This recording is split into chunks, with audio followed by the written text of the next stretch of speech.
The universe should have vanished an instant after it began. Matter and antimatter perfectly matched, colliding into pure light. Instead, one extra sliver of matter survived, and every star, planet, and breath you've ever known is built from that mistake. So what broke the symmetry in the first heartbeat of time, and why didn't nothingness win? Look closely at the night sky, and you will see the aftermath of a verdict physics never meant to deliver. Somewhere in nature's rules, a near-invisible preference wrote itself into everything that followed. We inherit a cosmos that behaves like a disciplined machine, yet it carries one glaring irregularity, an imbalance so small it hides inside statistics. If you could weigh the early universe with perfect honesty, you would not find a dramatic excess. You would find a whisper. That whisper has a number, and it is written across the oldest light we can measure. It is echoed in the first atoms forged when the universe was minutes old. It is implied by what we do not see as well. No bright annihilation frontiers between rival cosmic provinces, no routine rain of antinuclei drifting in from distant galaxies. So the mystery is not merely philosophical, it is procedural. What specific chain of physical events could manufacture a surplus that survives a universe eager to erase it? What kind of imbalance can be created in a furnace where every reaction has a reverse, and equilibrium punishes any bookkeeping error? To answer, we have to treat the beginning not as a story but as an experiment, one performed at energies no laboratory can reach for long. Temperature becomes currency, mass becomes a price. Particles appear and disappear as the expanding universe crosses invisible thresholds, like a collider whose settings change every microsecond. In that environment, symmetry is not just an aesthetic ideal, it is a governing principle. Flip charge, reflect space, reverse time. The equations often keep their composure, and yet the universe did not keep its composure. Something tilted, briefly but decisively, leaving a remainder that gravity could later amplify into structure. This film follows that tilt through the places it can still be interrogated. We will read the cosmic microwave background as a forensic record, not a pretty backdrop. We will treat primordial deuterium and helium as witnesses whose testimonies must agree. And we will visit the particle physics archives where symmetry first failed in plain sight, inside unstable mesons, in interference patterns, in decays that choose one direction more often than the other. But a bias is not enough. It must be protected from being washed away. The early universe was an expert eraser, and it erased quickly. Any successful origin story must satisfy a strict recipe that nature cannot waive. It must allow the relevant number to change. It must distinguish matter from antimatter in its rules, and it must happen out of equilibrium when the universe cannot simply run the process backward. Those requirements sound abstract until you watch them become constraints. Some mechanisms die because the Higgs field changed too smoothly. Others struggle because known sources of symmetry breaking are too timid by many orders of magnitude. Others remain plausible because they hide in sectors we have not fully tested, leaving fingerprints only in precision experiments or in faint cosmic backgrounds. So we will move between the largest canvas and the smallest stage, between galaxies and quarks, without granting either one the final authority. The question of why anything exists is not answered by wonder alone. It is answered by accounting, and the accounting is ruthless. Ordinary matter is only a sliver of what the universe contains, and that fact forces a second, sharp attention. Whatever created the visible surplus did so in a cosmos dominated by unseen mass and driven by an energy that accelerates expansion. The same early conditions that preserved matter may also have negotiated with darker ledgers we're only beginning to read. By the end, the paradox will not feel like a poetic complaint against reality. It will feel like a testable investigation, one that turns on tiny phases in quantum amplitudes, on rare decays, on searches for electric dipole moments, and on whether future detectors can hear the faint tremor of ancient phase transitions. This is not the story of a universe that ignored physics. It is the story of physics under extreme conditions choosing a side, so slightly that everything depends on it. Before we begin, let us know in the comments below where in the world you're watching from and what time it is there. Now settle in for a journey. We begin by measuring the imbalance the universe actually left behind, then rewind to the hot collider-like beginning where symmetry should dominate. From there we follow the evidence through the Sakharov recipe, the limits of known CP violation, and the leading suspects still being tested.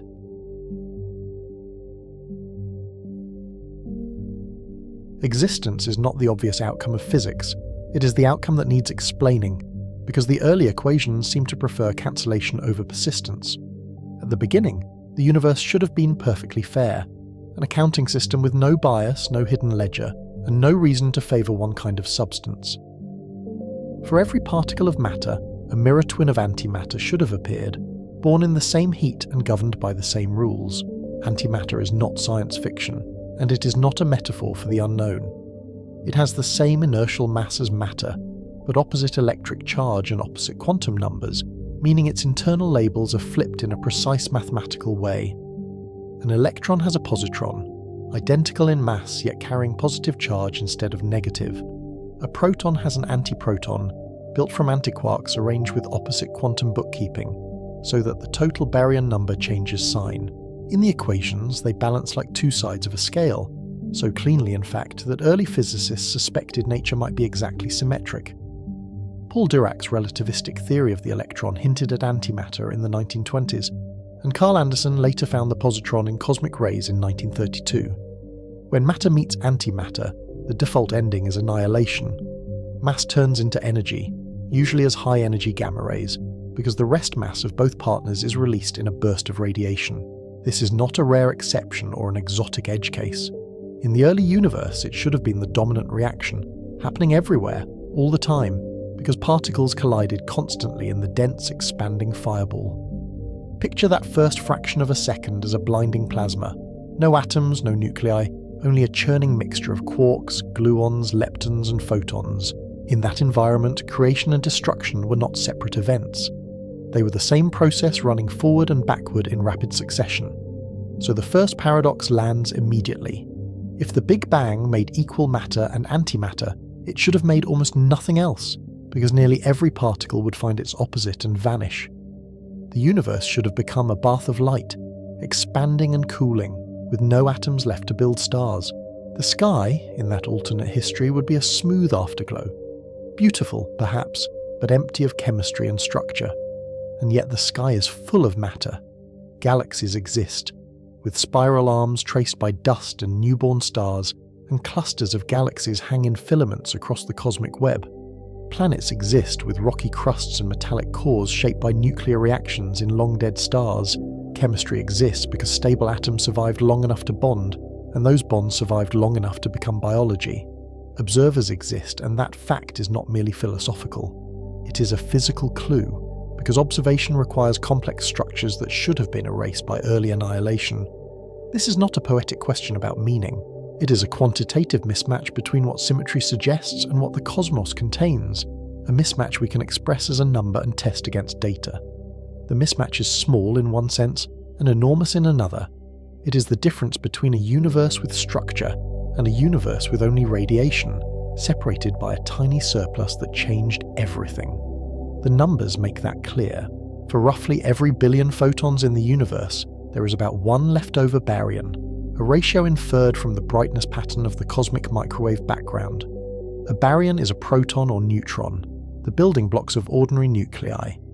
That one extra baryon per billion photons is everything we can touch, every rock, every ocean, every cell, and every instrument we use to measure the sky. Early on, there were almost equal numbers of baryons and antibaryons. After mutual annihilation, almost all pairs disappeared into photons, leaving behind a sea of radiation that still fills space today. What remained was the tiny excess, the statistical sliver that did not find a partner. That excess became the matter budget of the universe, later assembling into gas, stars, and life through gravity's slow, patient amplification.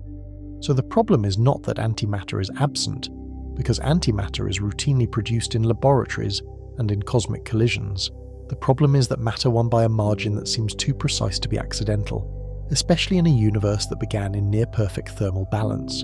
If the margin had been exactly zero, nothing complex would exist, because nothing would remain to form atoms. If the margin had been much larger, the universe would look very different, with denser ordinary matter and altered patterns of early element formation. This is the matter-antimatter asymmetry problem.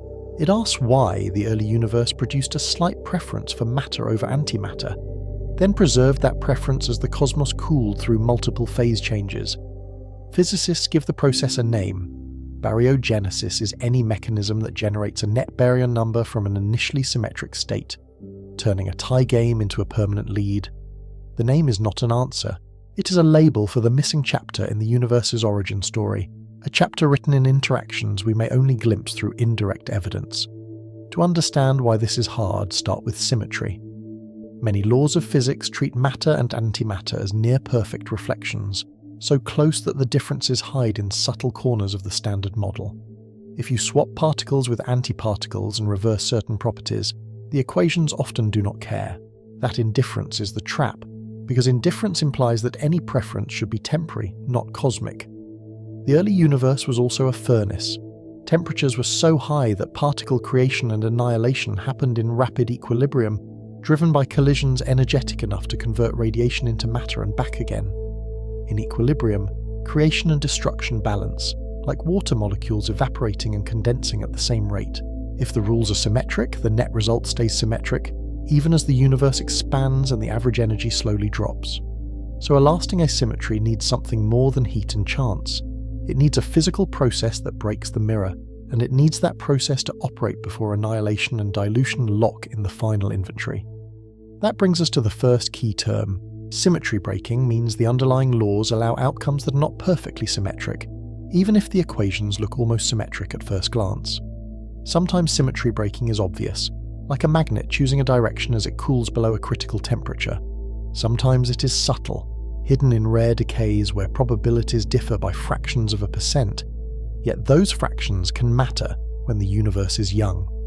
In particle physics, the relevant symmetry involves charge and parity. Charge conjugation swaps matter with antimatter, and parity flips left and right as if the universe were reflected in a mirror. If the universe treated those transformations as exact, matter and antimatter would be produced and destroyed in lockstep. The cosmic outcome would be sterile symmetry, no leftover protons, no nuclei, no long-lived chemistry. But nature is not perfectly obedient. CP symmetry is violated in certain weak interactions, meaning matter and antimatter can behave slightly differently, with decay rates and angular distributions that refuse to match. CP violation is real, and it was a shock when it was first observed in 1964 in neutral kaon decays. It has since been measured in more detail in B mesons, and it is built into the standard model through the complex phases of quark mixing. The standard model is our best tested theory of known particles and forces, excluding gravity. It predicts how quarks, leptons and bosons interact, and it has survived decades of collider tests with astonishing accuracy. So the story could end there if the numbers worked. A small CP asymmetry could in principle seed a small matter excess, which then becomes permanent once the universe cools and reactions freeze out. But the universe is not asking for any small excess.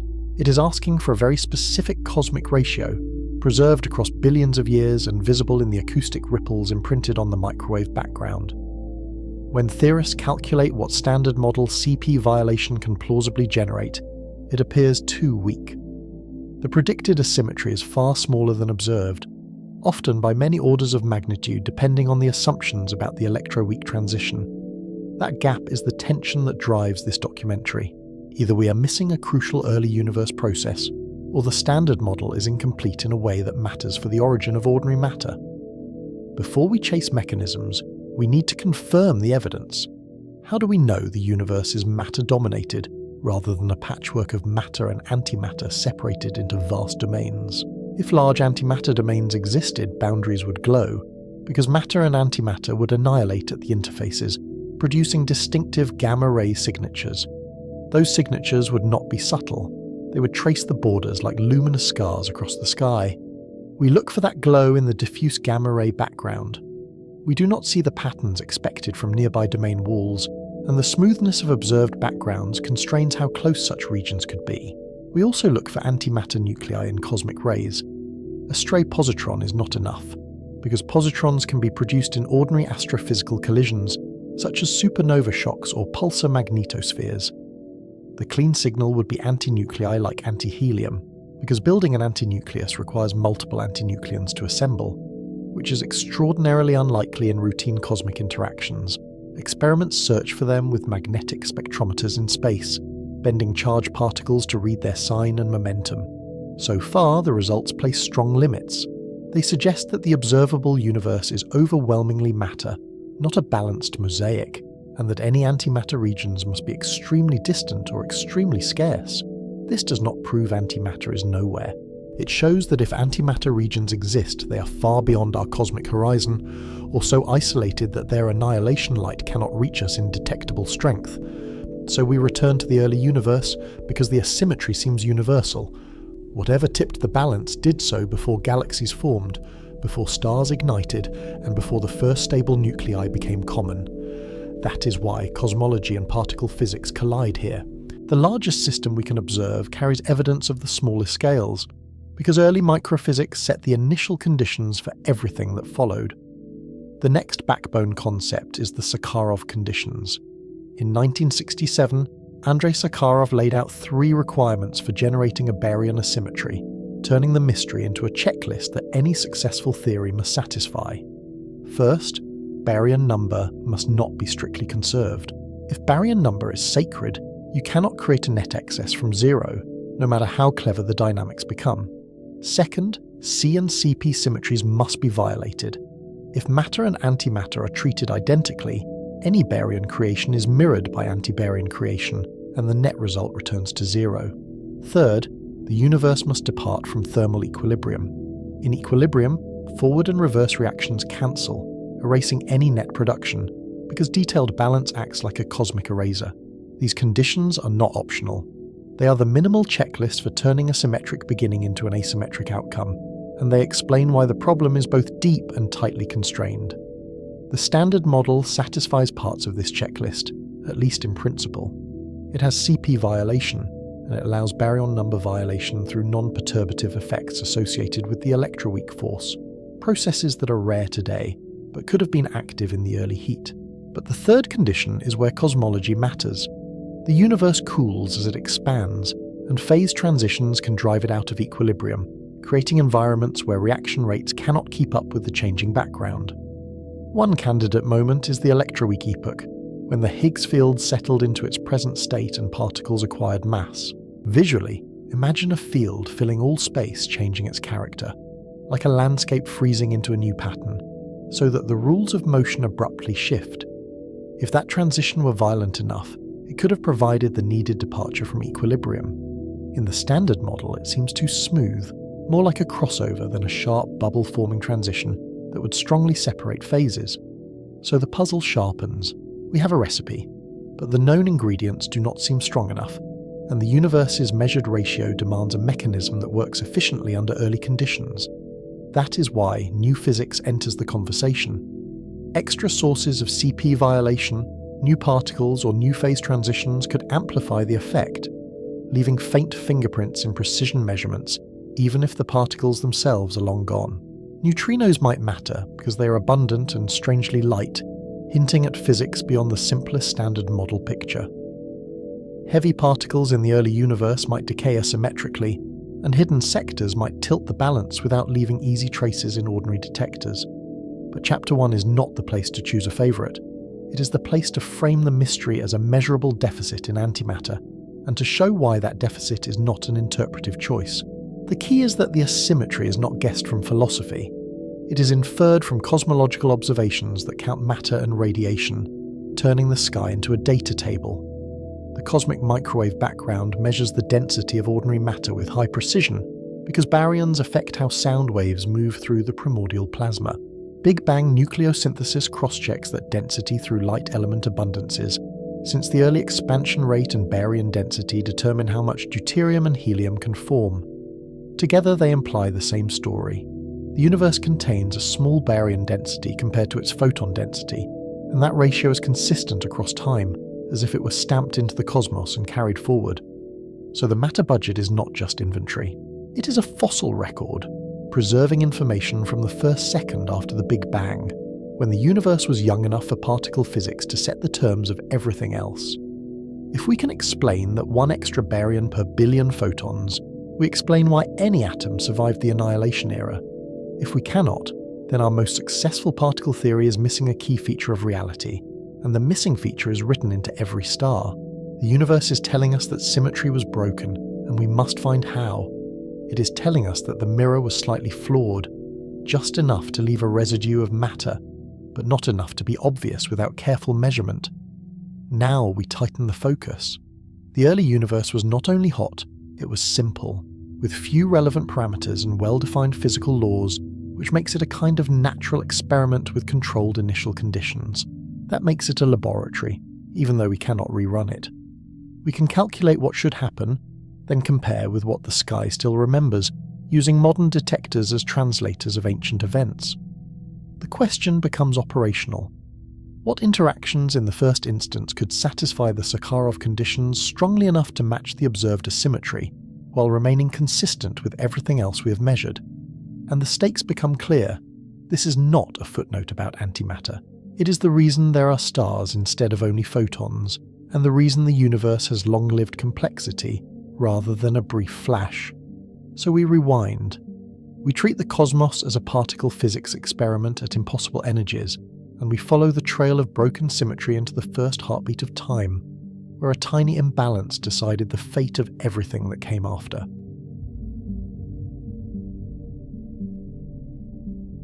We rewind to the first instance, when the universe behaved like a collider running everywhere at once. Space was smaller, hotter, denser, and filled with a near-uniform plasma of radiation and particles. Gravity set the overall expansion rate, but quantum mechanics and particle physics dictated the local rules of creation and destruction. On screen there is no sky yet, only a glowing, opaque fog where every direction looks the same. The camera can drift through that fog, and nothing casts a shadow, because light cannot travel far without scattering. In that environment, temperature was not a weather report, and it was not merely a number on a thermometer. Temperature was the typical particle energy, a measure of how violently the plasma could reshuffle identities through collisions. In plain terms, hotter meant faster impacts and more radical transformations, because energy could be traded for mass. When energies exceed a particle's rest mass, photons can convert into particle-antiparticle pairs, as if light briefly learns how to become matter. When energies fall below that threshold, pairs annihilate back into photons, and the balance shifts toward radiation. The same rule applies across the particle spectrum from electrons to quarks, with each species having its own mass price. The early universe was also astonishingly well mixed, and that uniformity is one of its most important clues. Collisions were so frequent that most species shared a common temperature, even if they carried different charges and different masses. This is thermal equilibrium, a state where reactions run forward and backward at matching rates. In equilibrium, the universe does not pick favourites, because detailed balance cancels net gains almost as fast as they appear. Even the word equilibrium can mislead, because nothing is still, everything is churning, yet the averages remain steady. It helps to picture what well-mixed means at these densities, because the phrase can sound like a metaphor. A particle's mean free path, the typical distance it travels before hitting something, was tiny compared with any macroscopic scale. The plasma behaved like a fluid, but a fluid made of quanta, where every small patch constantly traded energy and particles with its neighbours. Photons did not stream, they diffused, bouncing like pinballs through charged particles and constantly changing direction. Whatever asymmetry you try to introduce gets stirred, scattered, and statistically averaged away, almost as if the universe is actively polishing itself smooth. That is the first trap in the symmetry story, and it is easy to miss because the universe looks so dynamic. If the laws treat matter and antimatter almost identically, equilibrium drives their abundances toward equality. Any temporary fluctuation is rapidly corrected by the same reactions that created it. Cooling alone does not create a preference, because equilibrium cooling preserves whatever net quantum numbers already exist. If the net starts at 0, the bookkeeping keeps returning to 0, no matter how dramatic the fireworks look. Think in the simplest reversible reaction, and keep the visual minimal and clean. Two photons collide and make an electron and a positron. The electron and positron collide and return to two photons. In equilibrium, both directions occur constantly, and the average counts stay fixed by temperature and conserved charges. The important point is not the individual event, but the statistical symmetry of the whole bath. If you zoom out, creation and destruction blur into a steady, self-correcting exchange. The same logic applies to quarks and antiquarks, and it also applies to heavier species when the temperature was high enough.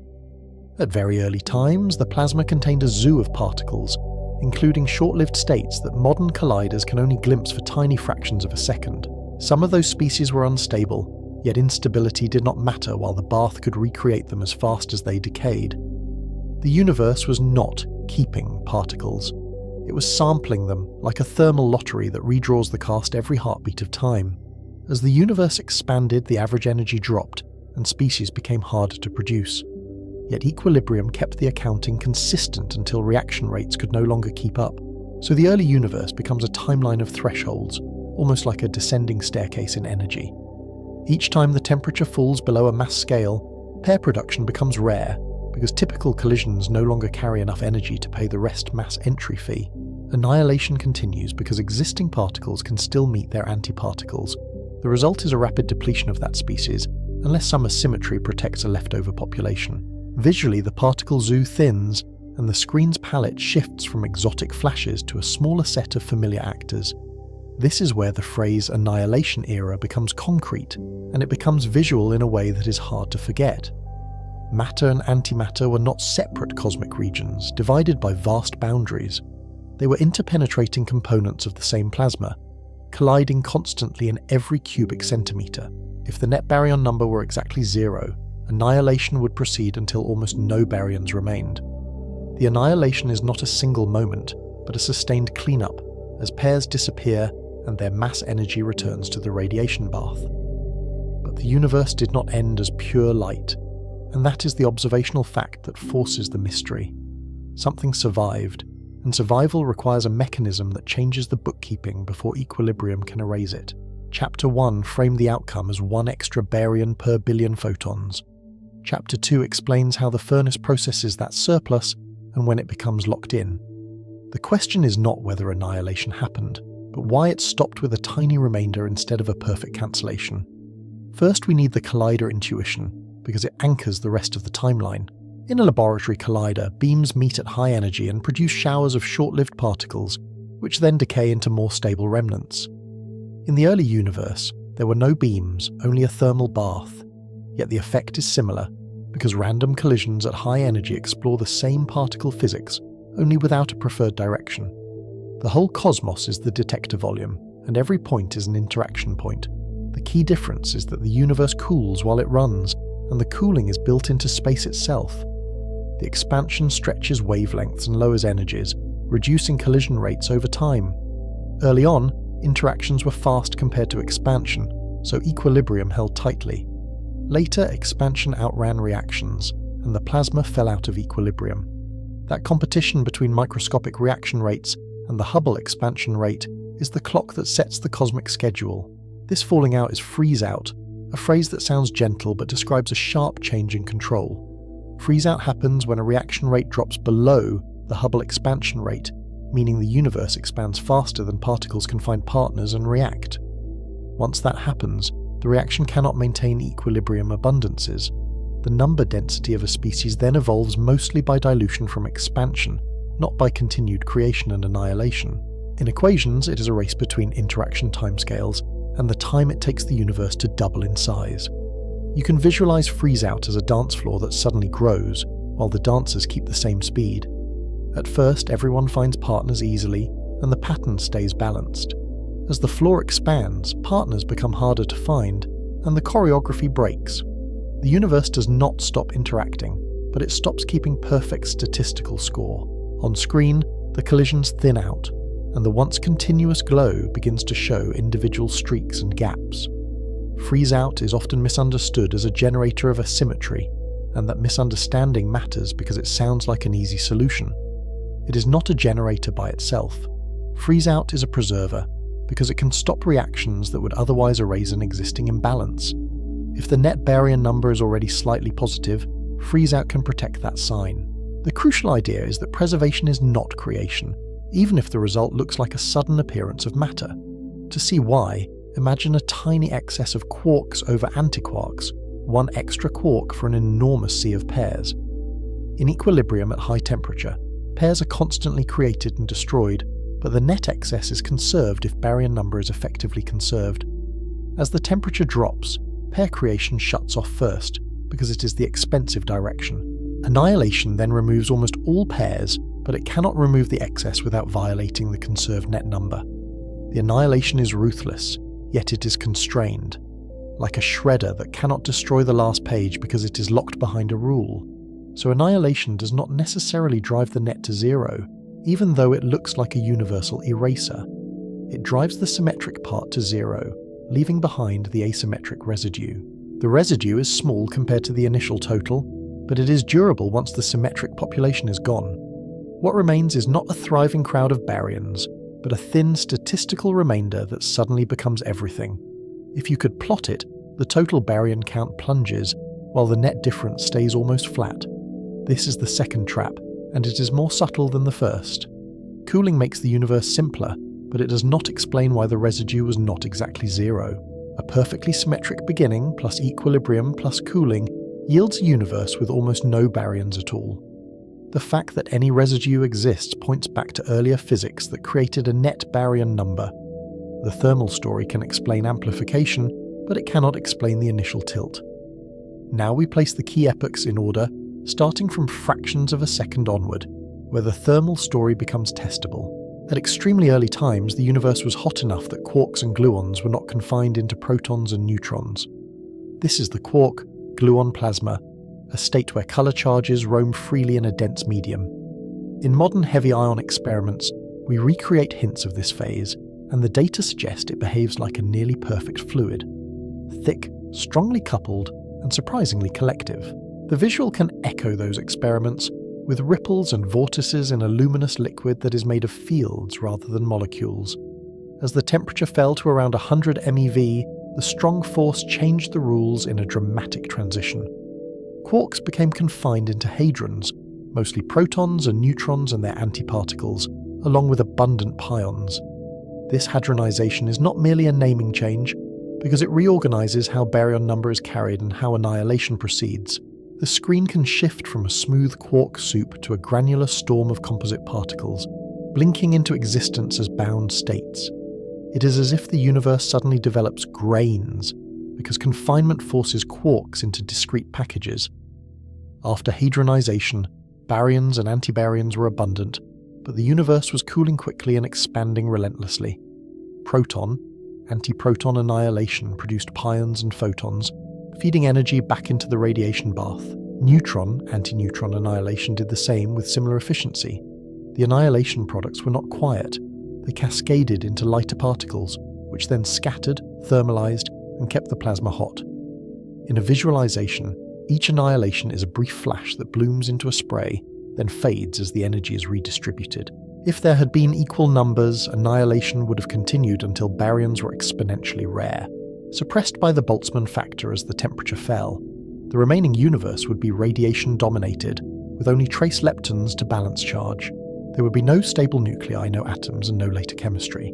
The cosmos would still expand and cool, but it would be an empty stage lit only by fading light. The thought is stark. A universe with structureless radiation has no place for complexity to accumulate. Instead, annihilation ran until the antibaryons were essentially exhausted, leaving the small baryon excess behind. The timing matters, because once antibaryons become rare, further annihilation becomes limited by the lack of partners. From that point on, the leftover baryons are effectively safe from their mirror twins. The annihilation era ends not because annihilation becomes impossible, but because the universe runs out of antimatter targets. In the visuals, the antimatter population drops below visibility, and the remaining baryons become the quiet background that will later form everything. This is when matter becomes durable in the simplest sense, and it is a durability defined by statistics. It is not yet atoms, and it is not yet the structures we recognize. It is a persistent inventory of protons and neutrons that can no longer be efficiently erased by annihilation. The universe has, in effect, passed a one-way checkpoint, where the symmetric population is gone and only the net remains. Durability here means no longer easily reversible, because the reverse reaction needs energy the cooling universe can no longer supply.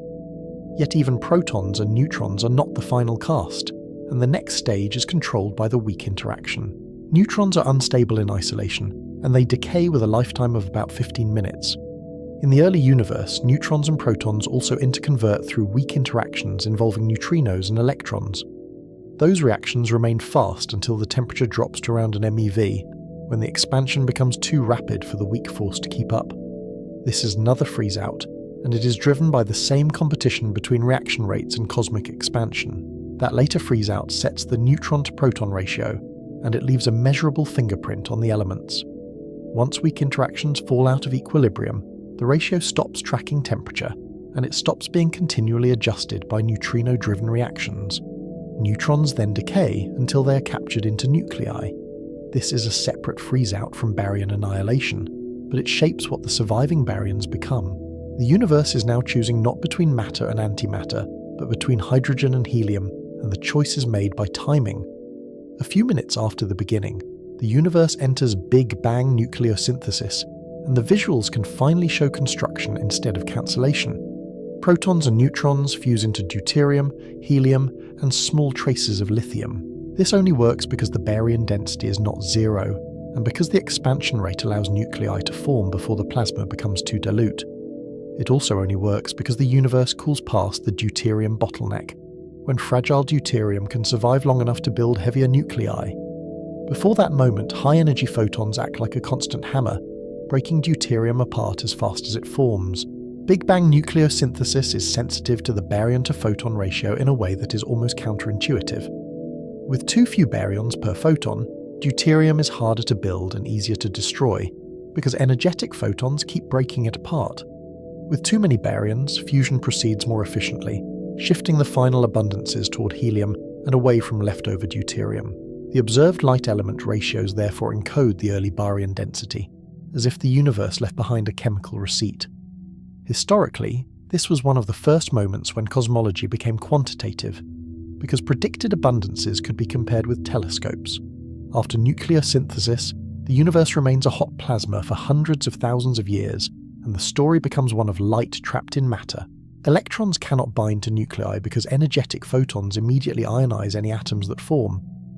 Matter exists, but it is not neutral, and light is trapped by constant scattering off free electrons. The universe is opaque, like the interior of a star, except it is everywhere. If the camera tries to look far, it cannot, because every photon keeps ricocheting, turning distance into a blur. Eventually, the temperature drops to a few thousand Kelvin, and the plasma undergoes a major change in transparency. Electrons combine with nuclei in a process called recombination, although it is really the first stable combination. Photons decouple from matter and begin to stream freely through space. That released radiation is the cosmic microwave background, a snapshot of the universe when it first became transparent. The visual can shift from fog to clarity, as if a curtain lifts and the first long sightlines appear. The cosmic microwave background does not directly show annihilation, because annihilation happened far earlier, buried behind many orders of magnitude in time. Yet it measures the consequences, because baryons affect the motion of sound waves in the primordial plasma. Those waves leave a pattern of peaks in the CMB anisotropy spectrum, where different angular scales correspond to different oscillation modes. The peak heights and positions reveal the baryon density with high precision, because baryons add inertia to the oscillating photon, baryon fluid. In simple language, baryons make the plasma heavier, so the acoustic notes shift in a measurable way. This is where the key clue becomes a number, and the number becomes a constraint on every theory. The baryon-to-photon ratio, often written E/A, is about 6 × 10 to the minus 10. That means roughly 1 net baryon for every billion photons. It is a tiny asymmetry, but it is the entire reason any baryonic matter remains. The number is small enough to look accidental, yet stable enough to be read across the sky. The same ratio appears in 2 independent records, and that agreement is historically important. Big Bang nucleosynthesis infers it from deuterium and helium abundances, measured in ancient gas clouds and metal-poor environments that preserve primordial chemistry. The CMB infers it from acoustic oscillations and the damping tail, measured by satellites that mapped the microwave sky with exquisite sensitivity. Agreement between these methods is one of the strongest consistency checks in modern cosmology, because they probe the same parameter at radically different times. It is a rare situation in science, where 2 very different experiments performed by nature converge on the same answer. The ratio also explains why the universe is still flooded with photons today, far outnumbering atoms in every cubic meter of space. During annihilation, Baryon-antibaryon pairs converted their mass into radiation, increasing the photon population relative to baryons. The leftover baryons are the small residue, while the photons are the dominant relic of the annihilation era. Even now, the microwave background is the cooled afterglow of that radiation bath, stretched by expansion into millimeter wavelengths. The sky is quietly bright with ancient light, and most of it is invisible to human eyes. This is why the phrase 1 extra baryon per billion photons is not a metaphor, and it is not a poetic estimate. It is a measured relic of early thermal history, preserved by expansion and by the decoupling of interactions. It is the fossil number that any baryogenesis theory must reproduce. If a model makes a much larger asymmetry, it must also explain how it was later reduced without erasing everything. The universe is not only telling us that a bias existed, but also how finely tuned its magnitude must be. Now we return to the central question with sharper edges, because the thermal narrative has boxed us in. If the early universe began symmetric, equilibrium would keep it symmetric. If it cooled in equilibrium, it would remain symmetric. Freeze-out can preserve a pre-existing net baryon number, but it cannot conjure one from nothing. The furnace is a powerful processor, yet it cannot invent an input it never received. So where could the net have come from, given that the early plasma is such an efficient eraser? Either the universe started with a built-in asymmetry, which demands an explanation of initial conditions that is deeper than the thermal story, or some process created baryon number dynamically before annihilation erased the symmetric part. The second option is what physicists usually mean by baryogenesis, and it is where the mystery becomes a set of requirements. In the history of the field, this shift matters because it turns a philosophical puzzle into a checklist that particle physics can attack. To keep the logic clean, separate three ideas that are often blended in casual explanations. Pair production creates equal numbers of particles and antiparticles because it respects the relevant symmetries and conserved charges. Annihilation removes equal numbers because it consumes pairs and returns their energy to radiation. Freeze-out stops the reactions from tracking equilibrium, which locks in whatever net number remains. The camera can show these as three distinct visual motifs: birth in pairs, death in pairs, and then a sudden thinning where the ledger stops updating. None of these steps prefers matter by itself, and that is the uncomfortable simplicity of the problem.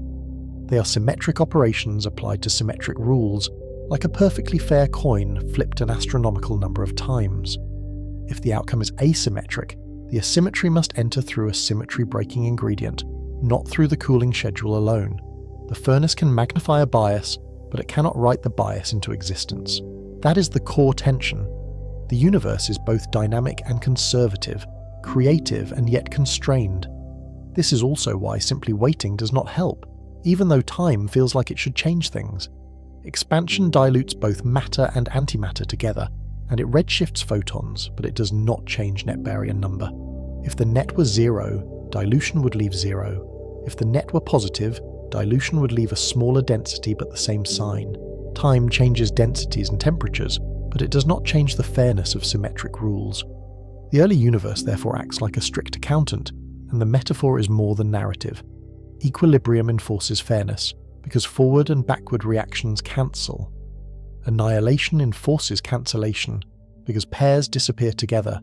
Freeze-out enforces memory, because it stops the system from rebalancing itself. What is striking is how these three ideas, when combined, leave so little room to hide a mistake.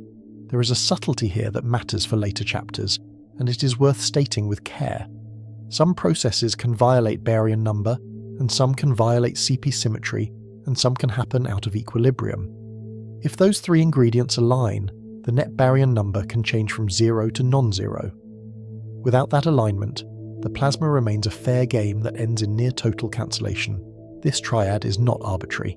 It is the logical escape hatch from equilibrium's eraser. For now, we stay with what the thermal timeline demands, not with the mechanism that supplies the bias. The timeline tells us when the universe had the energy to make baryons freely, and when it did not. It tells us when annihilation became effectively one way because pair production shut down. It tells us when reactions froze out and stopped tracking equilibrium. The narrative is therefore a map of constraints, and every constraint is anchored in a temperature scale that physics can calculate. We can even sketch the sequence in plain language, while keeping the physics underneath it.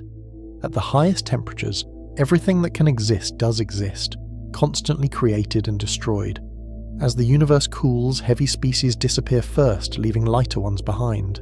When quarks confine, baryons become the relevant carriers of baryon number, and their annihilation becomes the dominant cleanup process. The universe simplifies, but it simplifies by subtraction, and subtraction is exactly what makes the residue so consequential. When antibaryons are annihilated away, the net baryon excess becomes the surviving matter budget, and the universe's composition changes abruptly. Then, as weak interactions freeze out, the neutron fraction is set, and that ratio becomes the starting point for nuclear assembly. Nucleosynthesis converts a portion of baryons into helium and leaves the rest as hydrogen, with tiny traces of other light nuclei. Recombination later locks electrons into atoms, and the CMB carries away the last scattering imprint of that plasma era. Each step is a gate, and once the universe passes through it, it cannot easily go back. Each step is well described by known physics, and each step is testable through observation, which is part of what makes the puzzle so sharp. Yet none of these steps answers why the net baryon number was not zero. They only show how a tiny non-zero value would be amplified into a universe full of matter. The thermal history is a machine that takes an input bias and outputs a cosmos. The machine is reliable, and that reliability is exactly why the missing input is so glaring. This is the observation-based tension that keeps the mystery alive, and it is not merely philosophical.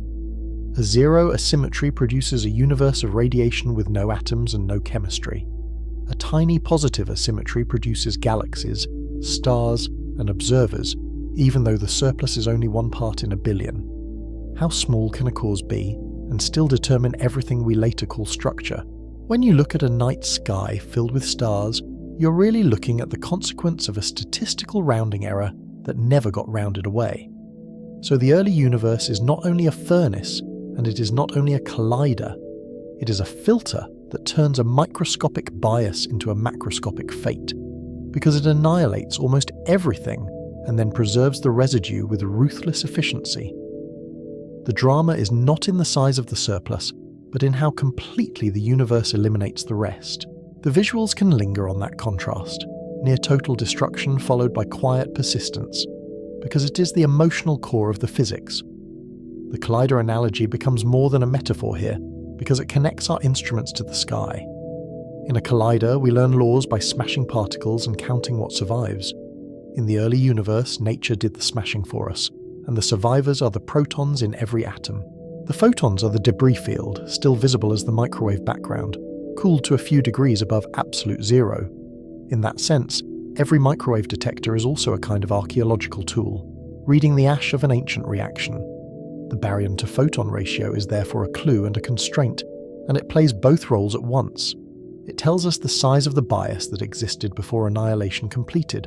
It also tells us that whatever created the bias did so without leaving a much larger imbalance. The mechanism must be efficient enough to beat equilibrium, but subtle enough to land on a small number. That combination, powerful yet restrained, is what makes many naive ideas fail. We also learned something about timing, and timing is often where candidate ideas succeed or fail. If baryogenesis happened too early, later processes could wash it out depending on which quantum numbers were violated and which interactions stayed in equilibrium.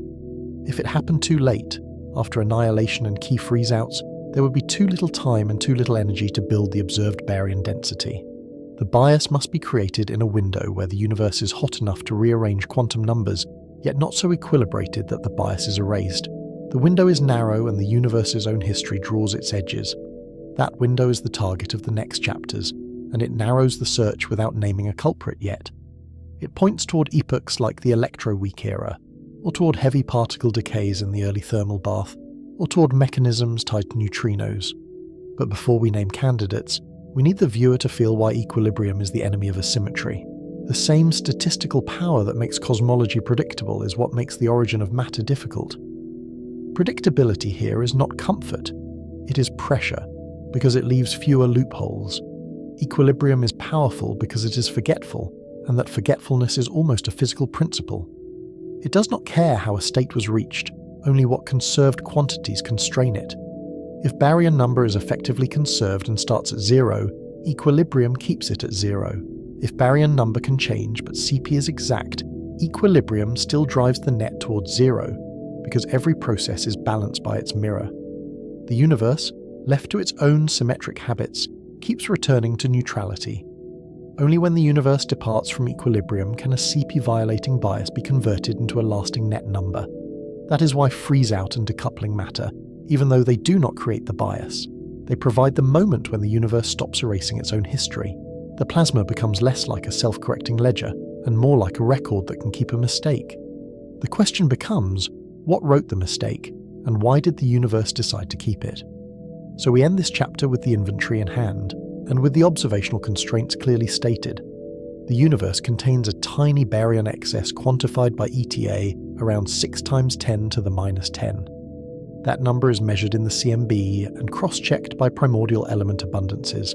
It implies that annihilation removed almost all matter and antimatter, leaving only the asymmetric residue. The residue is small, but it is not negotiable because it is written into multiple independent datasets. And the residue became durable in stages, each stage marked by a different kind of decoupling. First durable against annihilation, once antibaryons were gone and pair production had shut down.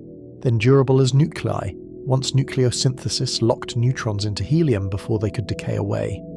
Then durable as atoms, once recombination let electrons bind and photons decouple, allowing light to travel freely.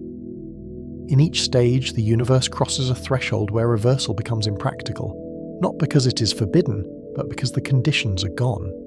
The central question now becomes unavoidable, because the thermal story has done everything it can do. If equilibrium and cooling preserve symmetry, what physical process manufactured the initial imbalance? What broke the tie before the universe's collider shut down? And why did it break it by only 1 part in a billion, rather than by 1,000 times more? Those are not poetic questions, because the data force them into the open. Next, we move from timeline to requirements, and the requirements are as strict as the early universe itself. If the universe began symmetric, physics must violate baryon number, violate CP, and operate out of equilibrium to produce matter from nothing but fairness. The mystery is not that matter survived. The mystery is what wrote the tiny surplus into the plasma before annihilation could erase it.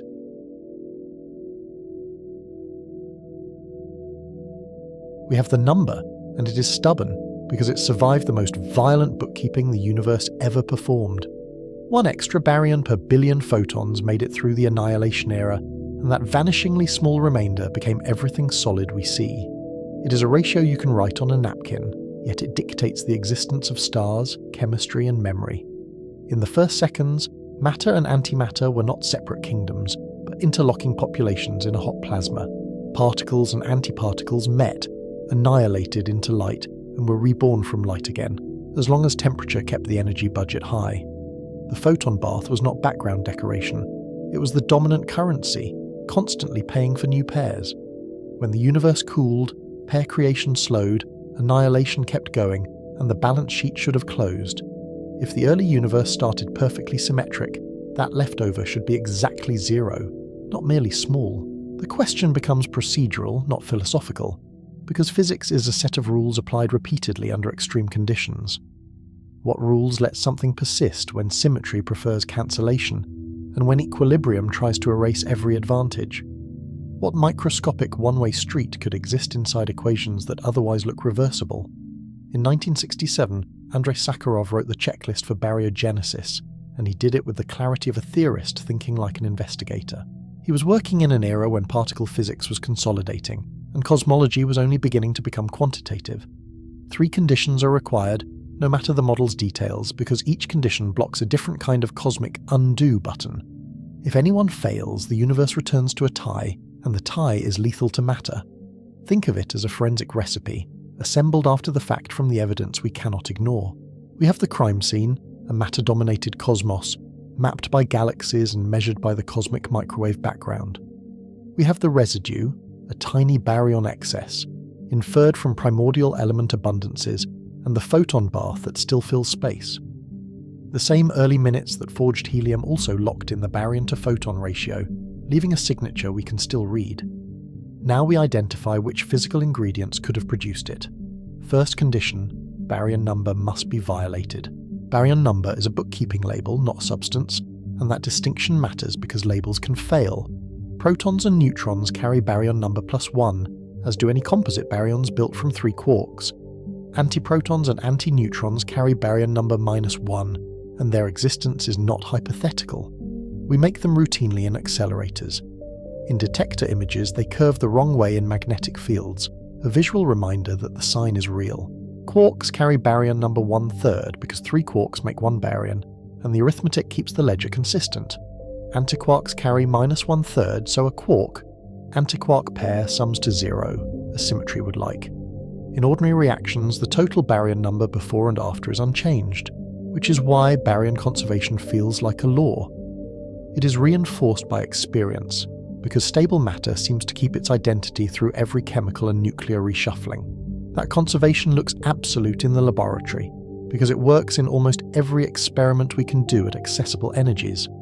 Yet conservation is only as strict as the symmetries behind it, and symmetries can be exact, approximate, or emergent. If baryon number were absolutely conserved, no process could turn 0 into a positive net, no matter how clever the dynamics. A universe that begins with b equals 0 would be trapped there forever. A simple analogy keeps the logic clean, and it also exposes why almost is not enough. If every transaction must balance to the cent, you cannot end with profits starting from 0, even if money moves frantically between accounts. You can shuffle value, you can delay it, you can disguise it, but you cannot create net gain. The early universe can be as chaotic as it likes, but strict bookkeeping would still enforce emptiness. So baryogenesis demands a loophole, and the loophole must be microscopic and real. Some reactions must allow the baryon ledger to change, and they must do so in a way that does not immediately cancel. They must create baryons without creating equal antibaryons in the same accounting step, or they must destroy antibaryons more efficiently than baryons. Without that asymmetry in the rules, annihilation would simply finish the job. For decades, baryon number was treated as a sacred global symmetry, because nothing in everyday particle physics seemed to touch it. Then quantum field theory taught a harsher lesson. Global conservation laws can be violated by quantum effects, even when classical equations look perfectly respectful.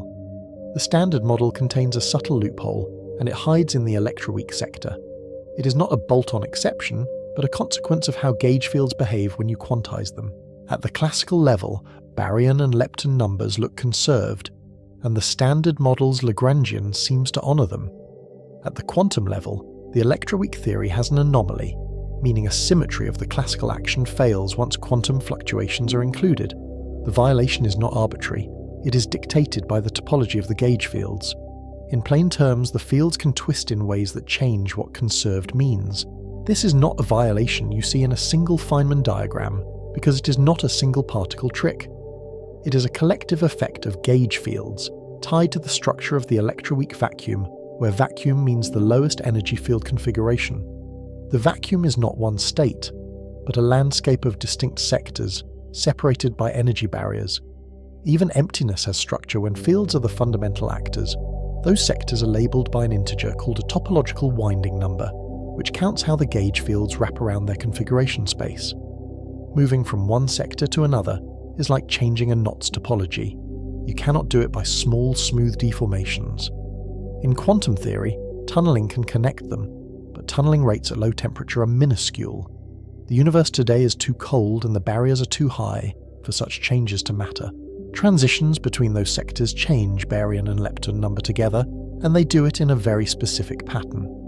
The combination B-L stays conserved in the Standard Model, which is a crucial constraint that will return later. The combination B plus L can change, meaning baryons and leptons can be created or destroyed in linked amounts. The ledger is editable, but only along certain lines. At low temperatures, such transitions are fantastically suppressed, because the universe sits deep in one vacuum sector, and the barrier is effectively too high. They are invisible in today's cosmos, and they are irrelevant in ordinary matter. In the early universe, near the electroweak scale, thermal agitation can lift the system over the barrier. Heat, in this context, is not comfort. It is access to forbidden routes. The name for the high-temperature transition is the sphaleron process, and the name hints at its role. A sphaleron is a saddle point configuration of the electroweak fields, perched like a mountain pass between valleys. It is not stable, but it is the configuration the system must cross to change topological sector. The pass exists whether or not anything chooses to cross it. When the plasma is hot enough, Sphaleron transitions occur frequently, and baryon number ceases to be a protected label. The process allows baryon number to change without violating gauge symmetries, which is why it fits inside the standard model without breaking its core structure. In plain terms, the rules permit the ledger to be edited. The unsettling part is that the editor does not care which direction it edits. Conceptually, sphalerons act like a gate in the baryon ledger, and the gate's opening depends on temperature. When the gate is open, baryon number can be reshuffled between matter and antimatter counts through B+L violation. When the gate closes, whatever net remains is frozen in, because the editing tool is removed. The timing of that closure becomes as important as the existence of the gate. Visually, you can imagine the early universe as a bright churning ocean of fields, with occasional surges that crest over a ridge. Each crest is a topological transition, and each transition nudges the baryon and lepton totals. The ocean does not choose a direction by itself, which is why the next condition is unavoidable. A gate that swings both ways produces no net traffic. This sounds like the missing piece, but it is not enough by itself, and the reason is almost cruel. Baryon number violation can erase a symmetry as easily as it can create it, because it enables motion in both directions on the ledger. Without additional bias, the gate produces no preferred sign, and the average remains zero. The same mechanism that could save matter can also destroy it. That leads to Sakharov's second condition. C and CP symmetries must be violated. C is charge conjugation, the operation that swaps every particle with its antiparticle, while flipping internal charges. Electric charge changes sign, color charge is conjugated, and quantum numbers that distinguish matter from antimatter are reversed. If C were exact, matter and antimatter would behave identically under all interactions, like two scripts that differ only by notation. Every reaction would have a perfectly matched antimatter twin. P is parity, the operation that flips spatial coordinates like reflecting the universe in a mirror. Left becomes right, and a spiral becomes its opposite-handed twin, while the laws of motion are asked to stay the same. If P were exact, left and right would be physically indistinguishable, and the universe would have no built-in handedness. Even biology's asymmetries would have no preferred stage to emerge on. CP is the combined transformation, and it is more subtle than either part alone. It swaps particles with antiparticles and mirrors their spatial configuration, effectively asking whether antimatter in a mirror behaves like matter in our world. For a long time, physicists hoped CP might be exact, even after C and P were found broken separately. That hope was a way to preserve a deeper symmetry, a last refuge for aesthetic order. That hope was not naive, because many symmetries survive in combined form even when their components fail. The weak interaction, however, has a preference for left-handed particles and right-handed antiparticles, which already hints at asymmetry. In the 1950s, experiments revealed maximal parity violation in beta decay, and the mirror cracked. The universe, it turned out, can tell left from right. If CP were exact, baryogenesis fails in a deep way, and the failure is mathematical, not sentimental. Any process that produces baryons would have a CP-mirrored process producing antibaryons at the same rate, with equal probabilities and equal outcomes. The net would average to zero even if baryon number violation is active.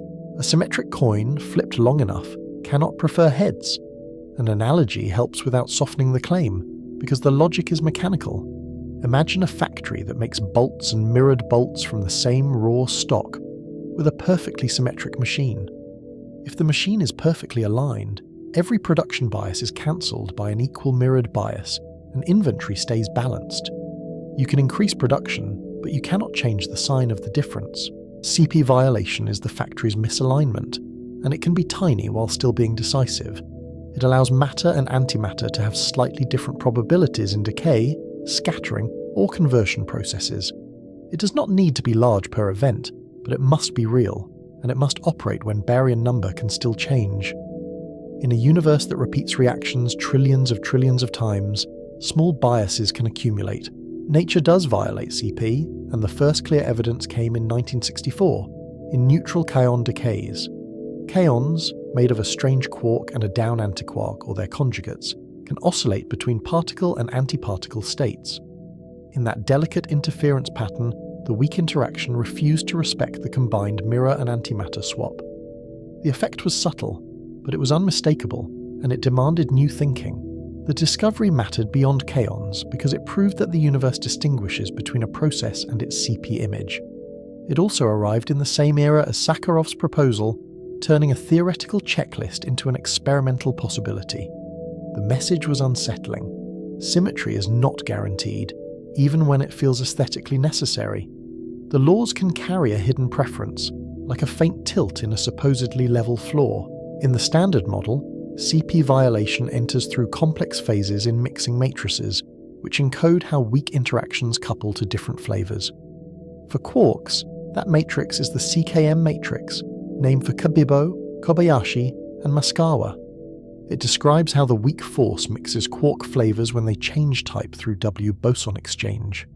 Flavor here is a label for identity that is not quite stable under the weak force.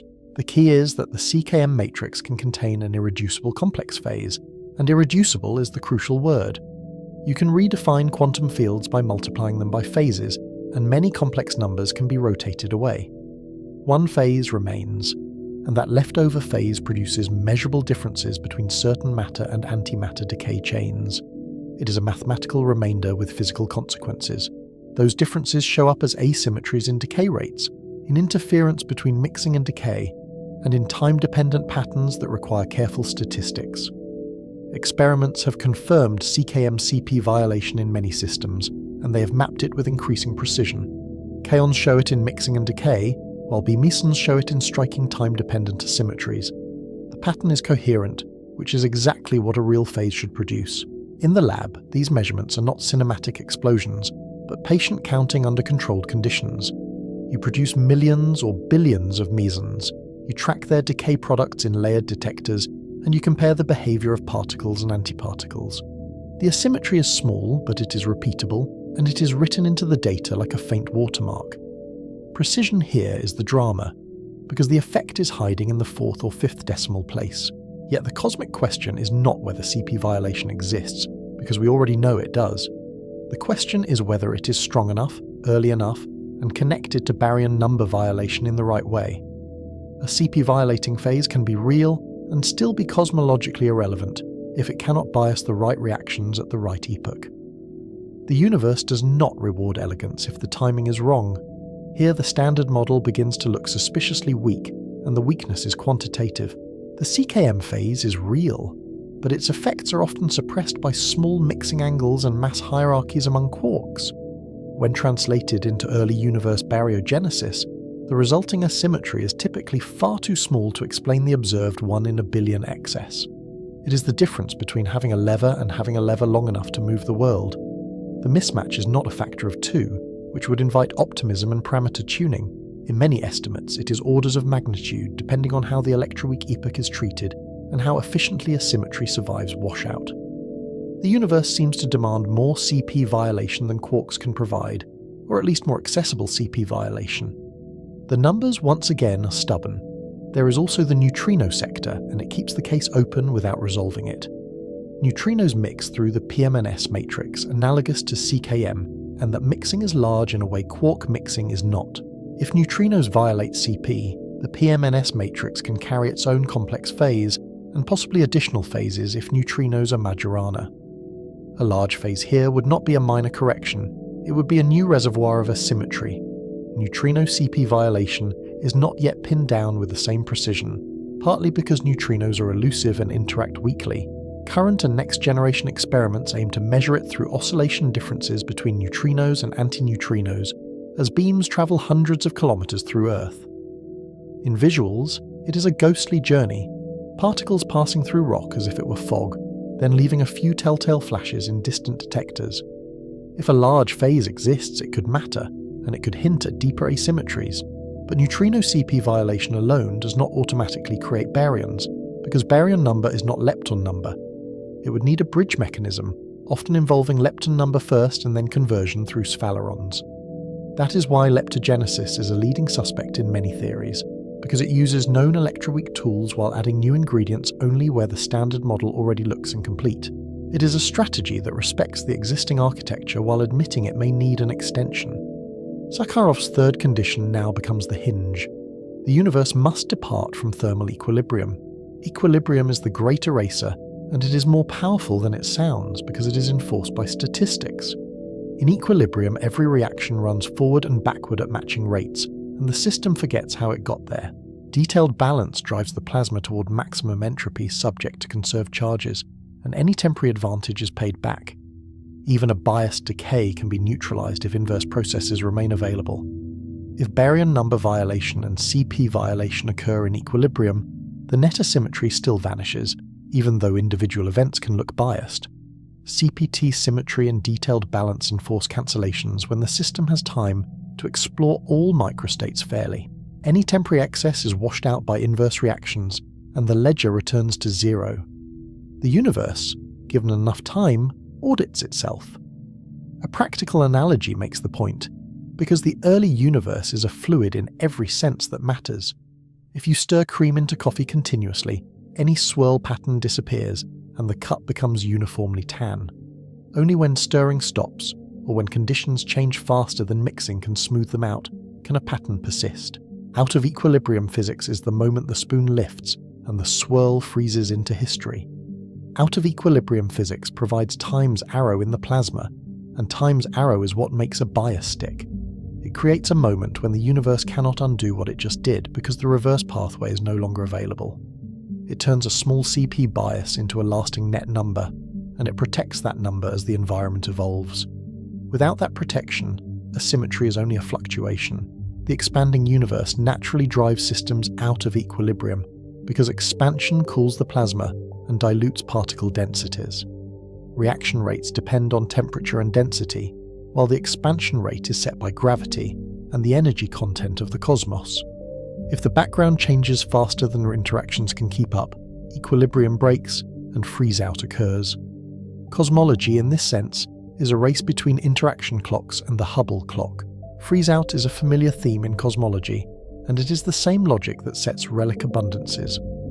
When interaction rates fall below the Hubble expansion rate, particles stop tracking equilibrium distributions. In baryogenesis, that moment can lock in an asymmetry, provided the other two Sakharov conditions are already active. A bias must be created before the door closes, and then it must survive the closing.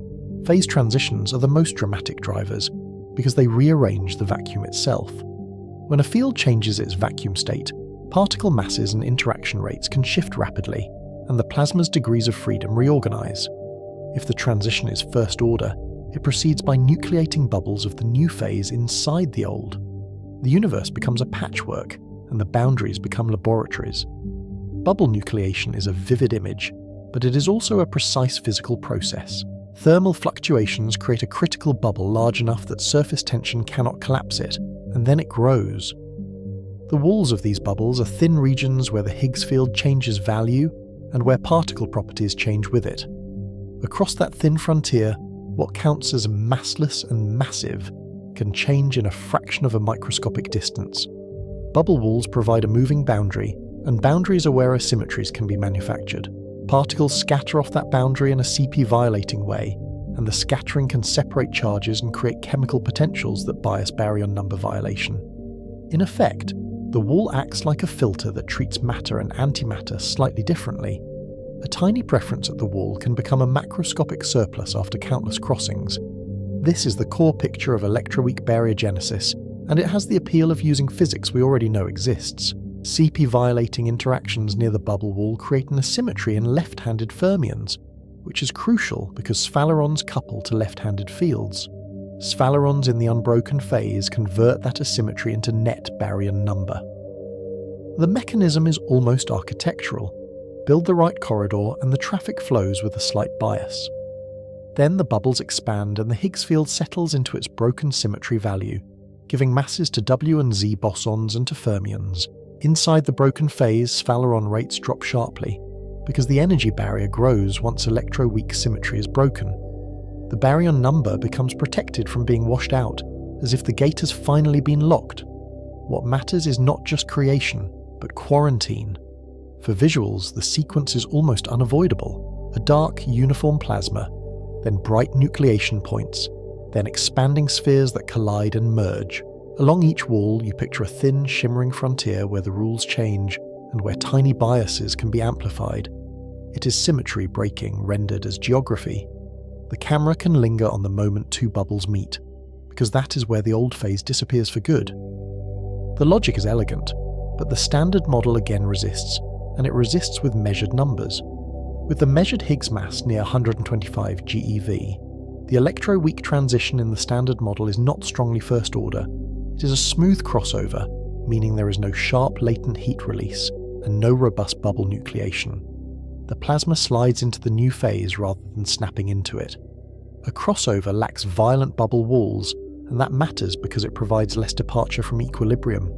It also makes it harder to localize Phaleron activity in a way that preserves a generated asymmetry. Since the unbroken and broken regions are not cleanly separated, the plasma changes gradually, and gradual change gives equilibrium time to keep up. The universe, in that scenario, keeps stirring. So the standard model seems to contain all three Sakharov ingredients, but not in the needed proportions or timing. It has baryon number violation through sphalerons, but sphalerons can also destroy what you create. It has CP violation through CKM, but the bias appears too feeble when projected onto the early universe. It has cosmological cooling, but not a strong electroweak phase transition. The checklist is satisfied in spirit, yet the outcome appears underpowered. This is where symmetry breaking becomes the chapter's theme, not as a slogan, but as a mechanism. The fundamental equations can look almost symmetric, and yet the outcomes can be decisively asymmetric, because the universe chooses one branch of possible histories. The choice can be made by a tiny bias, provided there is an irreversible process to amplify it. In a sense, the universe does not need a loud preference, only a preference that cannot be undone. Symmetry breaking is not always a forceful smash, like a hammer striking a mirror. Sometimes it is a slight tilt in probability, a complex phase hidden in a matrix, or a boundary condition set by a phase transition. The early universe is an amplifier, because annihilation removes nearly everything that is symmetric, leaving only the difference. What survives is not the bulk, but the imbalance. That amplification is why the existence tension is so sharp, and why the number feels almost personal. A 1 in a billion bias is enough to build galaxies, oceans, and nervous systems, because photons remain abundant while baryons become rare. A perfectly fair universe would leave only light, and the night sky would be a different kind of emptiness. Would any structure at all be possible if the only long-lived relic were radiation? Now the investigation tightens, because the checklist is simple, while the reality is not. Which Sakharov condition is actually failing in known physics, and in what way is it failing? Is baryon number violation too weak, or timed wrong, or too eager to erase? Is CP violation too small, or sequestered in processes that do not couple effectively to the plasma? Is the departure from equilibrium too gentle to lock in a bias? The answer could be that the standard model is incomplete in multiple ways, and that incompleteness is already hinted at by other facts. New particles could strengthen the electroweak transition by altering the Higgs potential at finite temperature. Extra Higgs fields could make it first order, creating the bubble walls the standard model lacks. Supersymmetry once promised such ingredients, though experiments have constrained simple versions.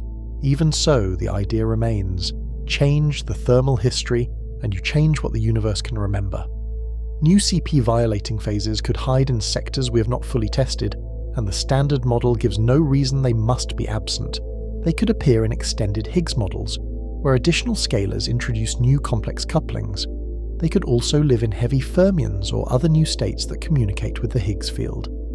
They could be visible indirectly through electric dipole moments, which are exquisitely sensitive to CP violation.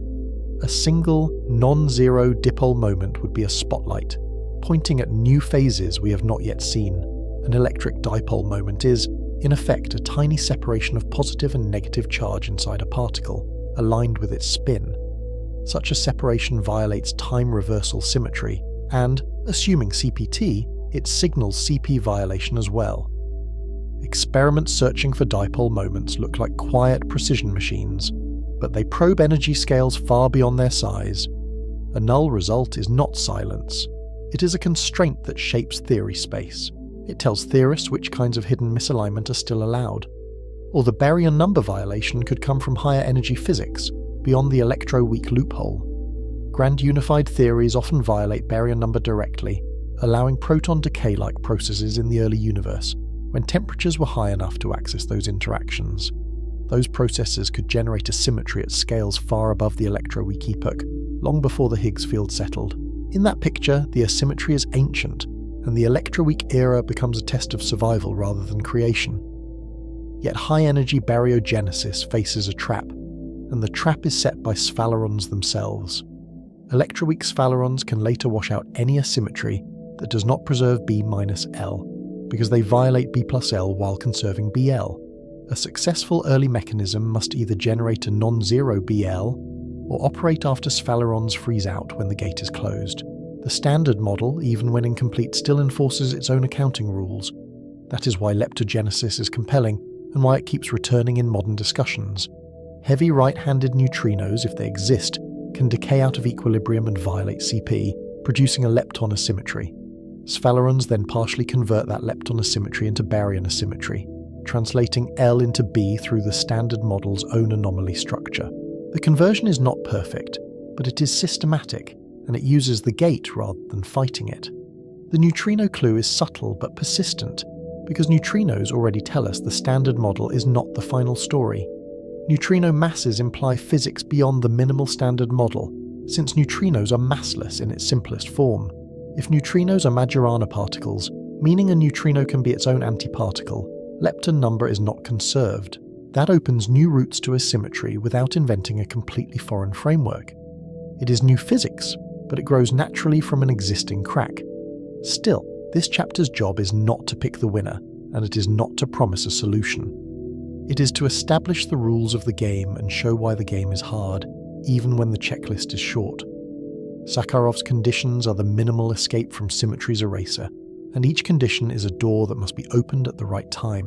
The universe had to thread a narrow corridor, and we are trying to map it from the far end. So we return to the standard model with a colder eye, and with respect for what it does right. It is astonishingly successful at colliders, where it predicts cross-sections and decay patterns with high precision. It organizes an enormous range of phenomena into a compact structure of gauge symmetries and fields. Yet it may fail at the one thing existence requires, which is a net preference for matter. That possibility is not an insult, it is a clue. The failure could be quantitative rather than qualitative, and that nuance changes how we search. The standard model might do baryogenesis in principle, but at a level too tiny to matter in the real universe. That distinction matters because it points to new physics as an amplifier, not a replacement, and it tells us where to look for leverage. We do not necessarily need a new rule, only a stronger version of an old one. We can phrase the mystery like a lab report because cosmology has become a precision science.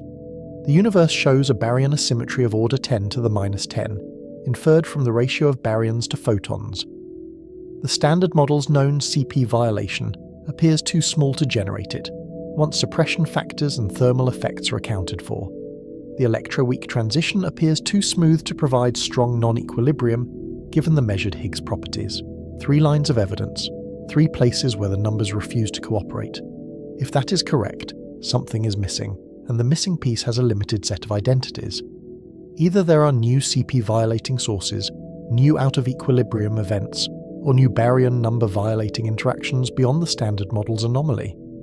The missing piece could be hidden at energies we have not reached, or in rare processes we have not measured, or in parameters we have not yet pinned down. The search is constrained, which is why it is so compelling. That is why this becomes forensic physics, and why the tone stays cautious even when the stakes are huge. We cannot rerun the Big Bang, but we can test the ingredients in controlled environments. We can measure CP violation with increasing precision in mesons and other systems. We can search for electric dipole moments, where new phases would leave an imprint. We can probe neutrino phases, where a large CP effect could be waiting. Each experiment is a small interrogation of the early universe. We can also look for signs of new fields that would reshape phase transitions, because cosmology is sensitive to the Higgs sector's thermal behavior. Theories that strengthen the electroweak transition often predict new particles near the TV scale, within reach of colliders or future machines. Even when those particles are not seen directly, they can alter Higgs couplings in measurable ways. a slight deviation in a coupling can be the shadow of a changed early universe landscape. The narrative now pivots from cosmology to experiment. If CP violation is the scarce ingredient, we should see its scarcity in the lab, and we should understand why it is scarce. If new CP violation exists, it should leave traces in precision observables, even if it hides from direct production. And if the universe needed a stronger departure from equilibrium, we should look for theories that change the electroweak transition without breaking what the standard model already gets right. The chapter ends with the same haunting contrast it began with, because the contrast is the clue. The laws look almost symmetric, yet the outcome is not, and the asymmetry is the reason there is anything to narrate. Existence may be the consequence of physics breaking symmetry in exactly the right way, through a loophole, a phase, and a moment out of equilibrium. The question is not whether symmetry can break, but whether it broke in the particular pattern our universe required. To see whether known physics can do the job, we must inspect CP violation where we can measure it, and we must do it with relentless precision. Then we must ask why it is so small, and what else might be hiding behind it, waiting for the right experiment to force it into the light.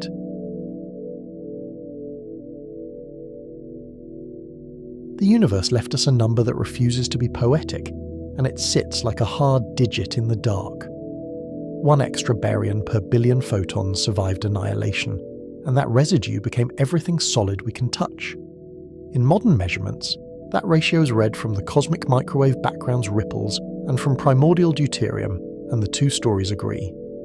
Picture the early fireball as a blinding thermal sea where matter and antimatter were created in pairs. At temperatures far above 1 trillion degrees, quarks and gluons moved as a plasma, and photons were so energetic that pair production was effortless. Each time the temperature dipped, pairs annihilated back into light, and the universe tried to erase its own contents. Yet when the plasma cooled enough for annihilation to freeze out, a slight imbalance remained, an accounting error that turned into galaxies. That error is not a metaphor because the equations really do predict near total cancellation unless something biases the rates. Chapter 3 gave the rules for making that residue, and those rules were not negotiable. Baryon number must change, because otherwise the ledger can never end with a surplus. CP must be violated because without a directional preference the reactions average to a tie. The universe must fall out of equilibrium, because equilibrium relentlessly drives systems toward cancellation. These are Sakharov's conditions proposed in 1967, and they remain the checklist every serious mechanism must satisfy. Now, we test the most fragile ingredient in that list. We ask whether CP violation is real, measurable, and strong enough to matter cosmologically. CP sounds like an abstract symmetry, but it has a concrete meaning when you translate it into operations. Replace particles with antiparticles, which flips charges and internal quantum numbers, then mirror space so left and right swap places. After those transformations, compare what the laws allow and what the probabilities predict. The key word is probabilities, because quantum field theory rarely forbids outcomes outright, and it mostly assigns them weights. If CP were exact, matter and antimatter would be perfect mirror actors on a perfectly symmetric stage. Every decay chain would have an equal and opposite twin, matching not only outcomes but also rates and time patterns. Even the subtle interference of quantum amplitudes would line up, because the complex phases would cancel in the mirrored world.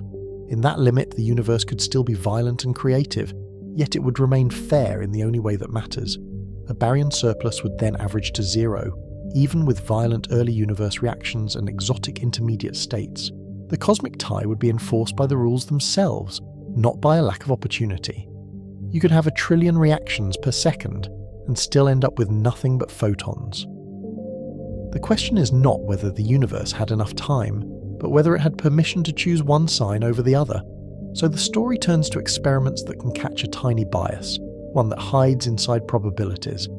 Not in the sky at first, but in unstable particles that remember phases.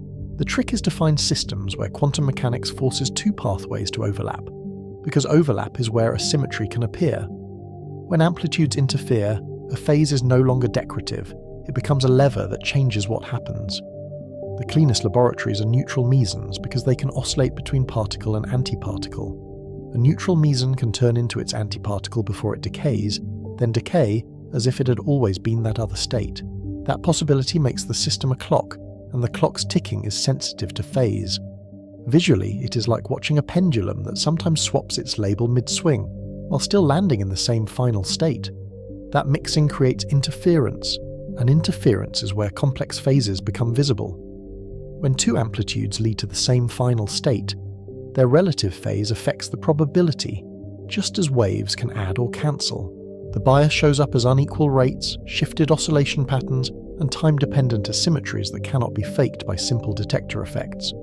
In practice, the effect is extracted from fits to decay time distributions, where the sinusoid's amplitude is the signature.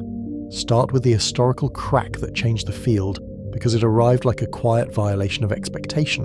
In 1964, neutral kaons revealed CP violation in their decays, and the result landed like a small fracture in a supposedly perfect symmetry. The experiment was delicate, but the implication was enormous. It came from a beam at Brookhaven, where the apparatus had to distinguish rare Pian pairs from a flood of other events. Kaons come in two neutral states, K0 and anti-K0, built from down and strange quarks in opposite arrangements. The weak force lets them mix through virtual processes where intermediate particles flicker in and out of existence. In modern language, the mixing is encoded in an effective Hamiltonian with off-diagonal terms, and those terms carry phase information. The diagrams are box processes, and they are sensitive to heavy virtual quarks, which is one reason kaons became a window into deeper structure. The mixed states behave like long-lived and short-lived combinations, often labelled KL and KS.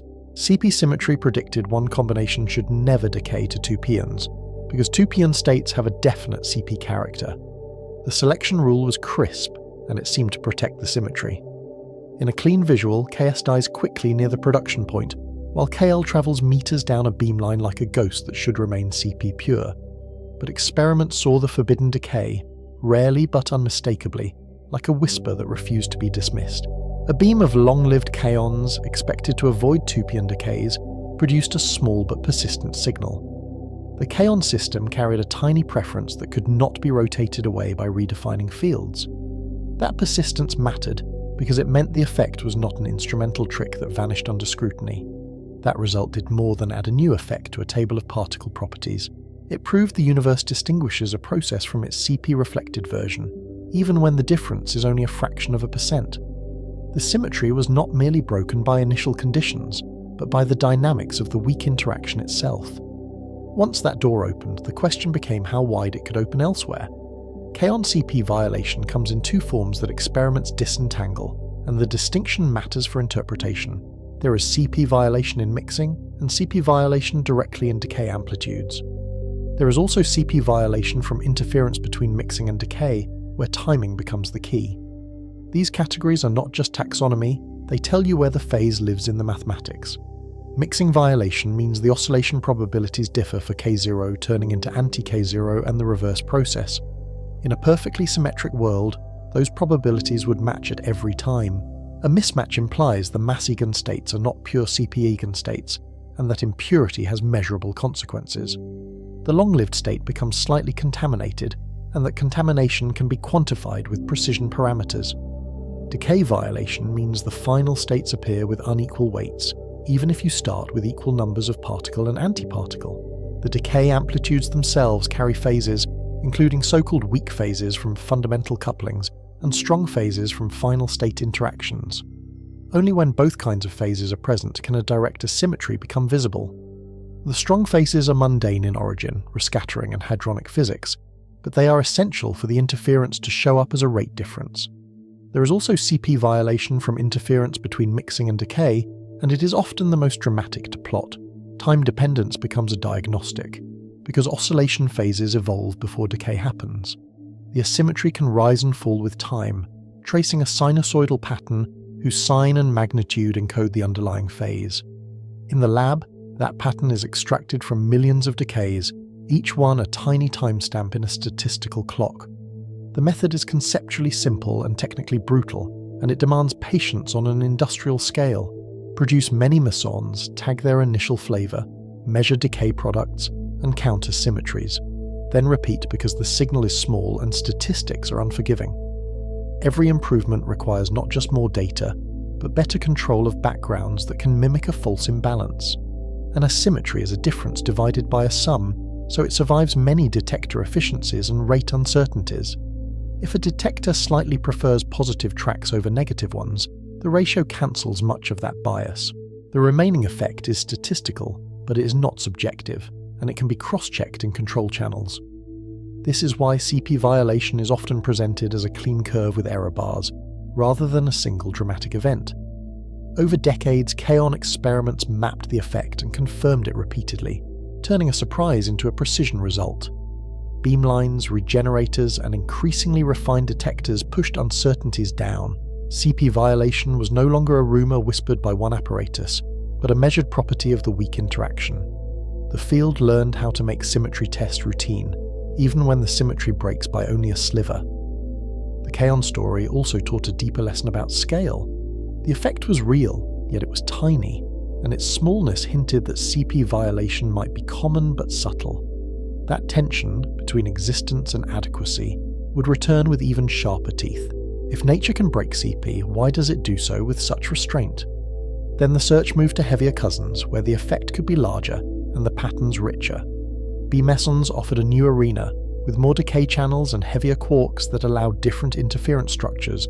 The hope was not only to see CP violation again, but to map its geometry.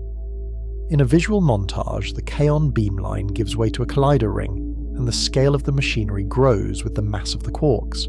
Neutral B-mesons also oscillate, because weak interactions connect B0 and anti-B0 through box diagrams with virtual heavy particles. Their lifetimes are long enough for oscillations to compete with decay, so the time evolution can be measured. In practice, you watch a decay vertex drift a fraction of a millimeter from the production point, and that distance becomes time. Silicon detectors turn that tiny separation into a stopwatch with picosecond resolution. To exploit that, physicists built B-factories, which were machines designed around a single idea. They produced enormous numbers of B-meson pairs in clean conditions, often at the energy of the I4S resonance. The collisions were tuned so that the resonance decayed almost exclusively into B0, anti-B0 pairs. The beams were asymmetric in energy, so the whole system was boosted, stretching decay lengths into something measurable. The key trick was entanglement and time ordering, a quantum feature turned into an experimental tool. The two B-mesons are born in a correlated state, so identifying one decay tags the flavour of the other at that moment. The time difference between the two decays carries the CP information, and the pattern is read like a waveform. It is quantum mechanics made practical. Correlation becomes a handle, not a philosophical headache. In the early 2000s, Babar and Bell measured striking time-dependent CP asymmetries, and the plots became iconic. One curve rose where the other fell, and the oscillation phase locked onto the standard model's expectation. They confirmed the standard model's pattern with impressive precision, and the field gained confidence that the CKM picture was not a coincidence. The measurements were also a triumph of collaboration, because thousands of people had to agree on calibrations, alignments, and blind analyses. Those results were not isolated measurements, because they fit into a geometric picture called the unitarity triangle. The triangle is built from the CKM matrix, which encodes how quark flavors mix under the weak interaction. It is geometry as bookkeeping, angles and sides that must agree if the theory is consistent. When the triangle closes, it is like a ledger balancing across experiments that share no apparatus. The CKM matrix is the standard model's map of quark flavor change, and it is surprisingly structured. It tells how the weak force couples up-type quarks to down-type quarks, but not in a one-to-one way. Instead, each up-type quark couples to a superposition of down-type quarks, with strength set by the matrix elements. Those elements are measured in many places: beta decays, Kaon decays, B decays, and they must all tell the same story. In everyday language, the W boson does not see pure flavor states, even though we label quarks as up, down, strange, charm, bottom, and top. It sees mixtures, and the mixing angles set the strengths of those mixtures. That is why some decays are common while others are rare, and why rare decays become sensitive probes. The rarity is not a nuisance, it is a magnifying glass for hidden phases. Mathematically, CKM is a unitary matrix with angles and phases, and unitarity is not just a mathematical nicety. It expresses probability conservation, ensuring that the total coupling strength is consistent across different processes. Most phases can be removed by redefining quark fields, but one phase remains physical and cannot be rotated away. That leftover phase is the seed of asymmetry planted in the structure of the theory. That irreducible complex phase is the Standard Model's built-in source of CP violation for quarks. It is not added by hand for kaons or B mesons, and it is not tuned to fit one dataset. It emerges because the weak interaction couples to quark mass eigenstates in a misaligned way. The misalignment is subtle, but it is enough to make matter and antimatter evolve differently in certain decays. The phase matters only when at least 3 generations exist, and that requirement is a profound clue. With only 2 generations, the remaining phase can always be absorbed, and CP violation disappears from the quark sector. That is why Kobayashi and Maskawa predicted a 3rd generation before it was discovered, turning a symmetry argument into a forecast. History matters here, because the symmetry logic came first, and the particles arrived later to validate it. A useful way to say it without equations is this, and it is the heart of the interference story. CP violation appears when multiple decay paths interfere, and the paths carry different weak phases. If there is only one path, or if all phases can be aligned, the asymmetry has nowhere to live. Nature needs at least 2 competing routes to the same destination, and it needs them to disagree in phase. The interference depends on complex numbers, and complex numbers keep track of direction in a plane, not just magnitude. A leftover phase becomes a measurable bias, because swapping matter for antimatter effectively flips that direction. When you compare the two, the mismatch becomes an asymmetry in rates or in time evolution. In a visual metaphor, the arrows in the complex plane fail to retrace their steps when you reflect the process. Experiments test this by over-constraining the triangle, which means measuring the same underlying parameters in many independent ways. Different processes should point to the same apex if the CKM picture is correct. If one measurement drifts, it could signal new particles entering loops or new phases hiding in rare transitions. This is why precision matters, because new physics can hide as a small inconsistency rather than a spectacular anomaly. So far, the triangle closes, and that closure is both a triumph and a warning. The Standard Model describes quark CP violation remarkably well across many channels. The more precisely we measure, the more stubbornly the pattern holds, as if nature is insisting on this particular design. Yet the universe's existence asks a harsher question than internal consistency. That success sets up the tension rather than resolving it, because cosmology is not satisfied by correctness alone. If CKM is right, then we can estimate how much bias quarks can supply to the early universe. The question becomes quantitative, and the numbers are not kind. A mechanism can be elegant and real, yet still be too weak to shape cosmic history. Here the universe becomes a detector again, but in reverse, because we infer microscopic requirements from macroscopic survival. Cosmology demands an asymmetry of order 10 to real 10 in baryon number relative to photons, and that ratio is measured in the cosmic microwave background and in primordial element abundances. It is a small number, yet it is the difference between a universe with galaxies and a universe with only radiation. In the CMB, that tiny excess shows up indirectly, because baryons change how sound waves in the early plasma leave their imprint. Typical baryogenesis mechanisms need CP violating effects that are not merely non-zero. Because the early universe is a harsh environment, they must be large enough to survive washout, where inverse reactions erase asymmetry and still reach that number. In many scenarios, the CP violating source term competes with diffusion, scattering, and Sphaleron transitions, all of which dilute the signal. The universe is not a quiet lab bench. It is a dense, expanding reactor where equilibrium keeps trying to reassert itself. When theorists translate CKM-CP violation into early universe baryogenesis, the result is usually far too small, and the shortfall is many orders of magnitude. The suppression comes from several places at once: small mixing angles, the need for multiple generations in loops, and cancellations tied to quark mass hierarchies.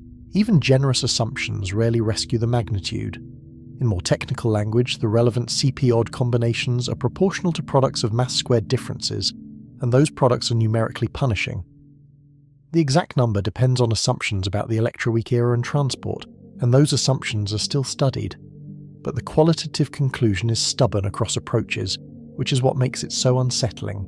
The Standard Model can violate CP, yet the universe seems to ask for more than it offers. It is a mismatch that feels less like a missing decimal and more like a missing ingredient. This is why not enough matters, because it is not a philosophical complaint. The Standard Model meets the first Sakharov requirement in the quark sector, yet it struggles to meet the cosmic outcome. It is like finding a key that fits the lock but cannot turn it far enough. The lock opens a crack, then stops, as if the mechanism lacks torque. The mismatch is not a minor tuning problem that can be patched with a coefficient. It suggests the early universe needed additional CP-violating sources or a stronger out-of-equilibrium amplifier. Either the bias was larger, or the universe had a better way to convert a small bias into a permanent surplus. And once you accept that, you start looking for places where phases could hide. At this point, we separate two ideas that are often blended, and separating them clarifies the stakes.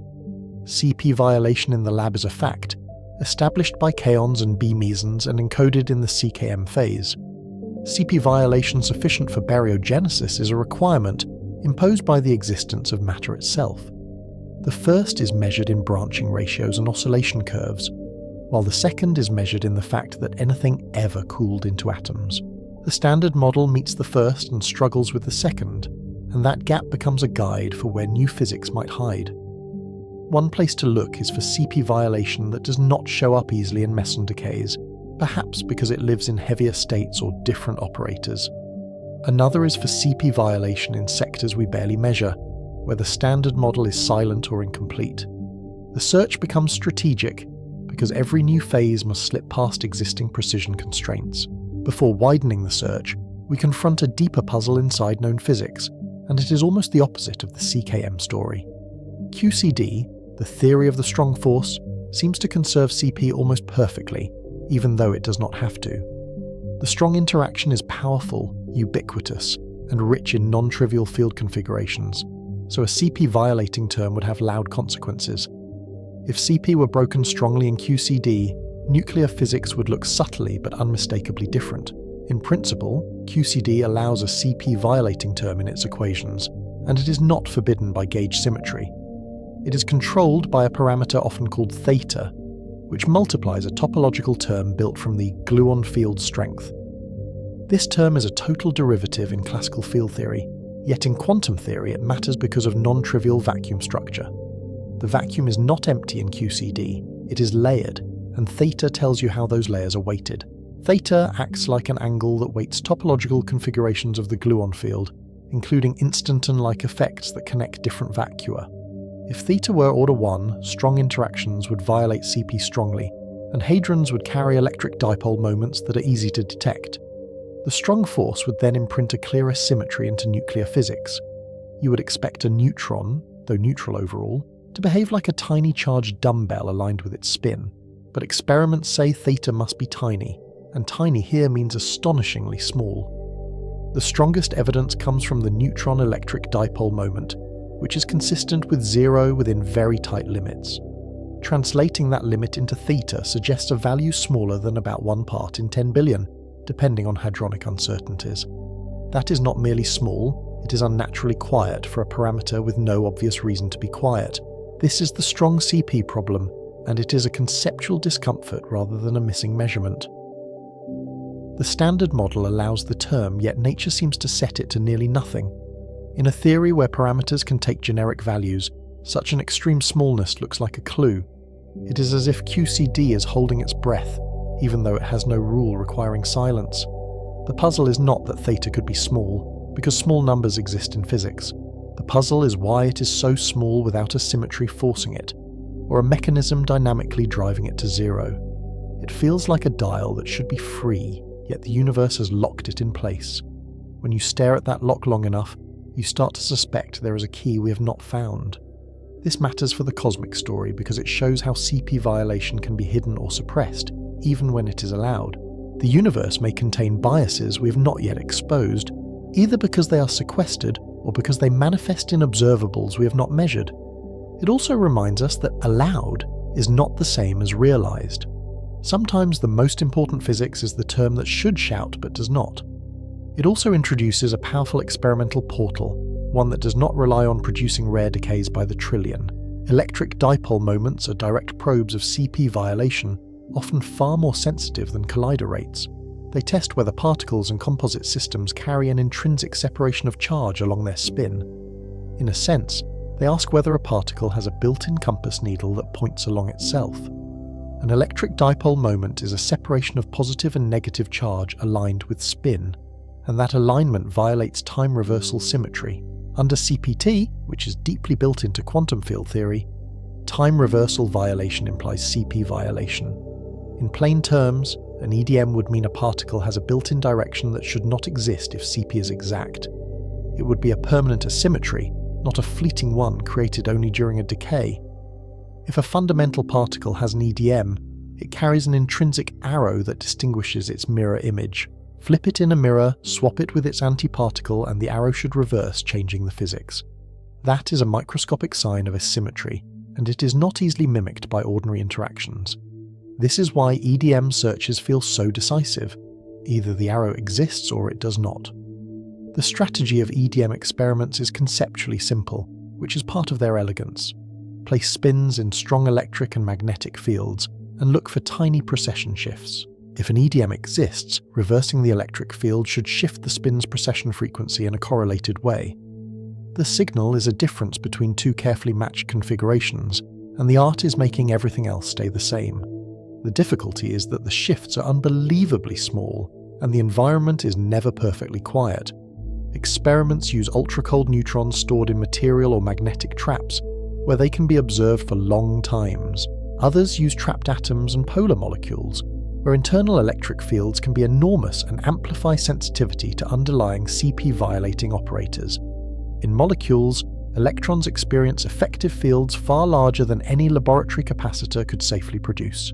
They measure frequencies over long times, reverse field directions, and search for correlations that cannot be blamed on ordinary magnetism.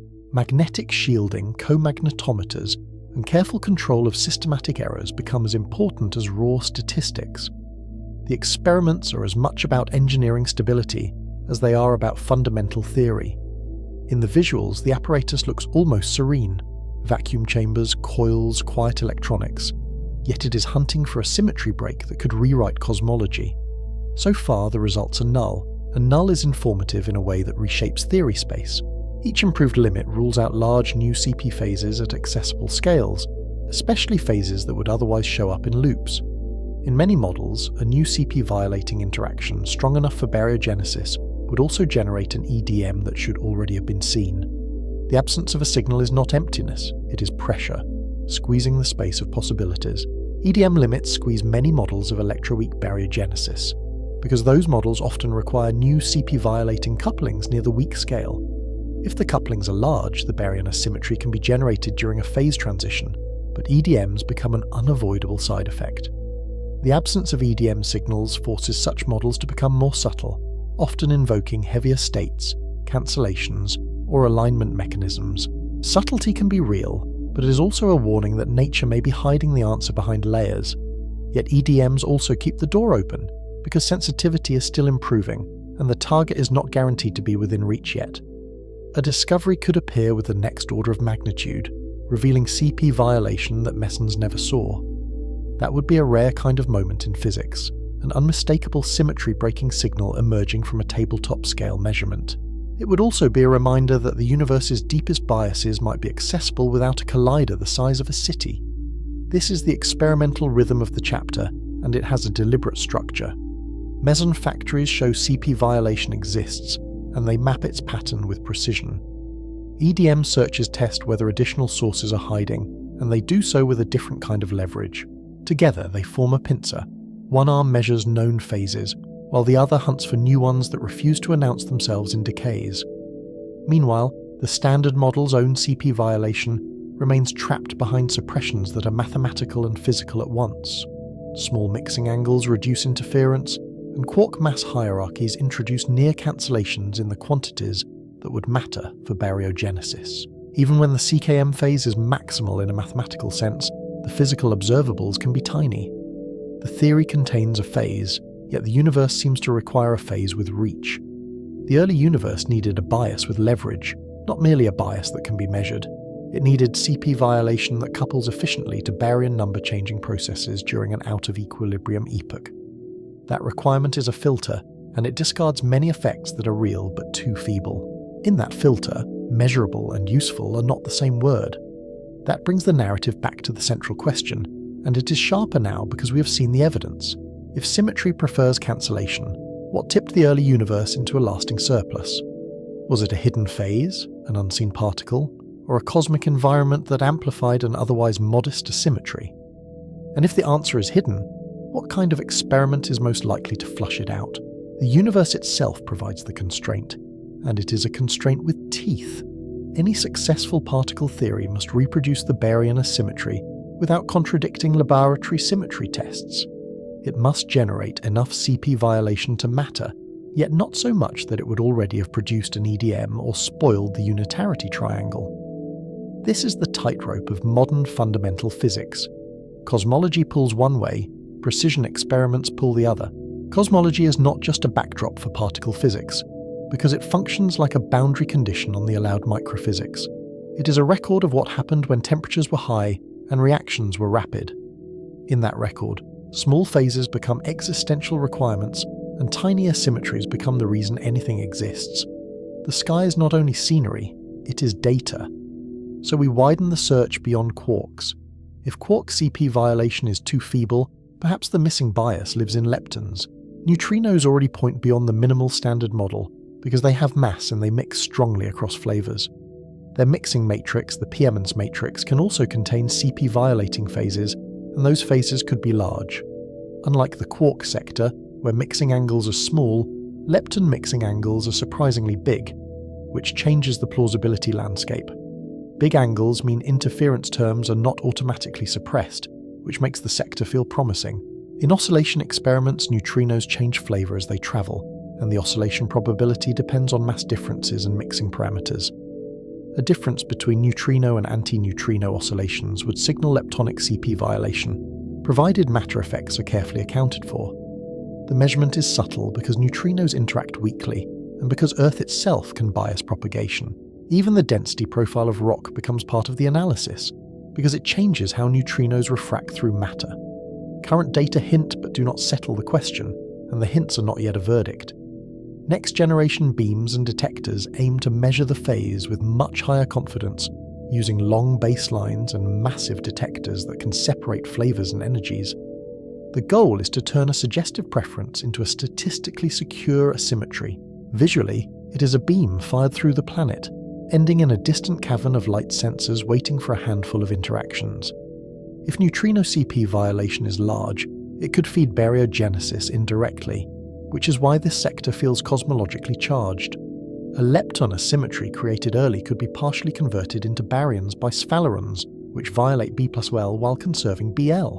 In effect, the universe could have made an imbalance in leptons first, then reprocessed part of it into the baryon surplus we observe. That conversion is a kind of chemical exchange, performed by high-temperature electroweak physics. That is the logic of leptogenesis, and it fits the Sakharov checklist in a new way. CP violation occurs in lepton processes, and baryon number follows later through electroweak dynamics. The mechanism uses known ingredients of the standard model's high-temperature behavior, but it requires new states or interactions to generate the initial lepton asymmetry. The appeal is that it connects the mystery of matter to the mystery of neutrino mass, which already demands new structure. Leptogenesis often invokes heavy neutrino states that decay out of equilibrium, and their decays can prefer leptons over antileptons by a small but crucial amount. The preference arises from interference between tree-level and loop-level decay amplitudes, which again brings us back to phases and overlap. The heavy states can be Majorana particles in many constructions, making lepton number violation part of the story. In that case, neutrino and antineutrino are not truly distinct at the deepest level, and that identity change becomes part of the asymmetry engine. Those heavy states might be too massive to create directly today, which is why the mechanism feels both elegant and elusive. But they could leave traces in neutrino properties, such as mass patterns and mixing, and in rare lepton number violating processes. The cosmos may have used particles we cannot yet produce, leaving only indirect fingerprints. The question becomes whether those fingerprints are sharp enough to read. The point is not to choose the mechanism yet, because the documentary is not closing the case. The point is to see why the standard model's known bias looks insufficient, and why multiple experimental frontiers matter. Each frontier tests a different hiding place for CP violation, and each comes with its own systematic challenges. The mystery is not a single door, it is a hallway of doors, and each one has a different lock. We now have a map of cracks and constraints, and it is more detailed than the simple Sakharov list suggests. Quark CP violation is real and precisely measured, and it fits a coherent CKM geometry. Strong CP violation is mysteriously absent, as if QCD is guarding a symmetry it does not have to respect. That contrast is striking. One sector breaks CP delicately, while another seems to refuse to break it at all. EDM searchers are tightening the net around new phases, and they do so with extraordinary sensitivity to tiny symmetry-breaking effects.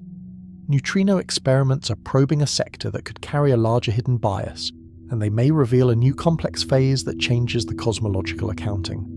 Each result narrows the range of plausible cosmic histories. Each null result is also a clue, because it tells us where the bias is not. The tension remains the engine of the documentary, because it is a tension between existence and expectation. The universe should not exist if symmetry were perfect, yet symmetry breaks only in tiny guarded ways. We are left with a cosmos that is both asymmetric and reluctant to reveal why, and that reluctance invites a final question. Does nature hide the answer because it is subtle, or because it is far away in energy and time?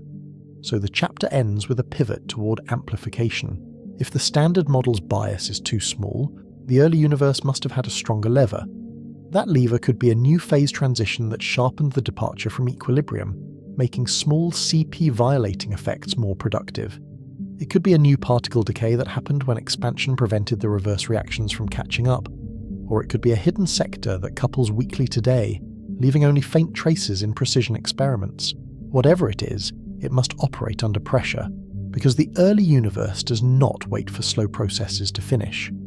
The cosmos demands a mechanism that can scale, because the required asymmetry is small in ratio yet enormous in consequence. It must survive annihilation, survive washout, and survive the cooling of the universe into the structures we see. The mechanism must also respect what our detectors have not seen, which is itself a kind of evidence. Absence becomes a boundary, and boundaries shape the story. Next, we follow that demand into the early universe's possible engines, where temperature, expansion, and phase transitions become active players. We ask what processes could take a tiny asymmetry and make it permanent. We look for the moments when the universe was far from equilibrium, because those are the moments when small biases can become history. In those moments, the universe is not merely evolving, it is choosing, and the choice leaves fossils in the matter we're made of. We return to the opening hook with sharper meaning, because the number is no longer just a curiosity. In the first heartbeat, annihilation should have erased everything, leaving a universe of light with no atoms to cool into stars.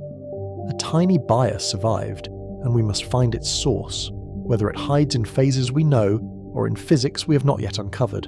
The digit remains hard and unromantic, and it keeps asking the same question in every language we can measure.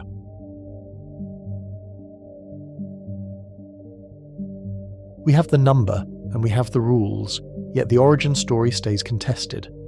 The cosmic microwave background and primordial element abundances agree on a stark accounting. Roughly 1 extra baryon per billion photons survived the annihilation era. That ratio sounds small, yet it is everything, because galaxies, planets, and biochemistry are built from the leftover. Sakharov's checklist still stands, but the standard model still looks underpowered, so Chapter 5 becomes a mystery anthology. 3 suspects, 3 signatures, and no final confession. Start with the central question, because it keeps tightening its grip. If the laws prefer symmetry, why did the early universe keep any matter at all? The answer must be procedural, not poetic, because the residue is precise. In the first seconds, matter and antimatter were made in hot equilibrium, and they annihilated with ruthless efficiency. If the universe had been perfectly symmetric, it would have cooled into a sea of photons and neutrinos with no atoms to speak of. Instead, when the temperature dropped below the proton mass scale, annihilation ended with a tiny surplus, 1 part in a billion left standing. That surplus is not arbitrary, and it is not easily faked. It is encoded in the baryon to photon ratio, often written as B7, and it is measured in 2 different cosmic archives. One archive is the microwave background. its acoustic peaks respond to how much ordinary matter was present during recombination. The other archive is Big Bang nucleosynthesis, where the abundance of deuterium and helium depends sensitively on baryon density. When those independent records converge, they corner us into a single conclusion. The asymmetry is real, early and global. Sakharov's conditions explain what any viable mechanism must do. Something violated baryon number, meaning reactions existed that did not conserve the count of baryons minus antibaryons. Something violated C and CP, meaning the laws treated matter and antimatter differently in a way that could bias outcomes. And something forced reactions out of equilibrium, because equilibrium erases asymmetry as efficiently as it creates it. These are not philosophical requirements, they are thermodynamic constraints. Plainly, a system at equilibrium forgets its past. We already know where the standard model strains, and the strain is not subtle. The Higgs transition is likely too gentle for strong non-equilibrium, at least with the Higgs mass we observe. Quark CP violation is real, yet estimates suggest it is too small by orders of magnitude for the needed bias. Sphalerons can help create a symmetry, but they can also erase it depending on when and where they are active. The universe seems to demand new leverage, and it refuses to tell us which kind. To see why the standard model is cornered, it helps to picture the early universe as a plasma rather than a void. At temperatures above the electroweak scale, there were no atoms and no nuclei, only a dense soup of quarks, leptons, gauge bosons, and Higgs excitations. In that soup, particles were really collective excitations with thermal masses and frequent collisions. Reaction rates competed with the Hubble expansion, and whichever process fell behind the expansion effectively froze out. That is the basic clock of baryogenesis, microphysics racing cosmology. Now we treat each leading mechanism like a case file. Each one satisfies Sakharov in its own way, and each one leans on a different moment in cosmic history. Each one needs physics beyond the standard model, at least in practice, even if the extension is minimal. And each one offers potential tests, which means each one can be cornered. The suspects differ in scale, in signatures, and in how directly we can interrogate them. First suspect: electroweak baryogenesis, the closest to home. Its premise is simple and seductive because it uses ingredients we already know exist. Use the Higgs field's own phase change as the out-of-equilibrium engine, right when the universe cooled through roughly 100 GeV. Let CP-violating interactions near the electroweak scale bias baryon number, while sphalerons are active. Then freeze the result in when symmetry breaking shuts sphalerons down in the broken phase. In this story, the universe makes matter during the same transition that gives particles mass. To make that work, the electroweak phase transition must be strongly first order. Strong first order means bubble nucleation, not a smooth crossover, and the difference is more than vocabulary. In a first order transition, the Higgs field sits in a metastable state, separated by an energy barrier from the true vacuum. Thermal fluctuations then nucleate bubbles of the broken phase, which expand and percolate until the old phase is consumed. Visually, it is like boiling, except the steam is a new vacuum state. Bubbles of broken electroweak phase must form inside the symmetric phase, and their walls must move fast enough that the plasma cannot keep up. The wall is a moving interface where the Higgs vacuum expectation value changes from near zero to its non-zero value. Across that narrow region, particle masses turn on, interaction rates shift, and the local notion of equilibrium becomes fragile. In a documentary frame, you would see a dark, uniform plasma suddenly punctured by expanding spheres, their surfaces glowing with the heat of released latent energy. Those bubble walls are not decoration, they are the factory floor. Particle masses change across the wall because the Higgs expectation value changes, and that change modifies dispersion relations in the hot plasma. Quarks, leptons, and Higgs, related states, scatter off the wall, and their reflection and transmission probabilities can differ for particles and antiparticles if CP is violated. The wall can also bias left-handed versus right-handed chiralities, which matters because sphalerons couple to left-handed fermions. That separation creates an imbalance ahead of the wall that sphalerons can convert into net baryon number. The sphaleron itself is a peculiar actor, and it deserves a clearer picture. It is not a particle in the usual sense, but a non-perturbative field configuration in the electroweak theory. At high temperature, Thermal fluctuations can push the gauge and Higgs fields over an energy barrier between topologically distinct vacua. Each transition changes baryon and lepton number in a linked way, violating B+L while conserving Bl. In plain language, sphalerons are rare at low temperature, but in the early universe they can be frequent enough to matter. The out of equilibrium requirement is the hard constraint here, because equilibrium is an eraser. In a crossover, the Higgs field changes smoothly, and the plasma stays near equilibrium, so any CP bias tends to be undone by reverse reactions. Without a sharp boundary, the transport picture weakens and washout becomes harder to avoid. A strong first-order transition gives a clean separation between regions where sphalerons act and regions where they are suppressed. That separation is the lock that keeps the created asymmetry from being immediately destroyed. The discovered Higgs mass pushes against this story, and it does so with mathematical stubbornness. With a 125 GeV Higgs, standard model calculations indicate the electroweak transition is a crossover, not a first-order jump. Lattice simulations and finite temperature effective potential studies both point in the same direction.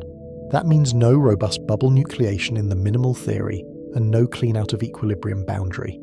So electroweak baryogenesis almost certainly needs new physics that reshapes the Higgs potential at finite temperature. The Higgs potential is not fixed once and for all, because temperature changes what effective means.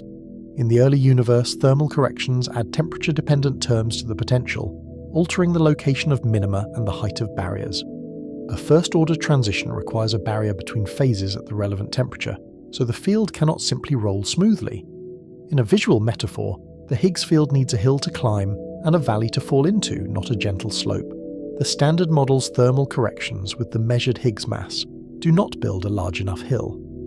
The most generic fix is extra scalar degrees of freedom, because scalars couple directly to the Higgs and can reshape its landscape.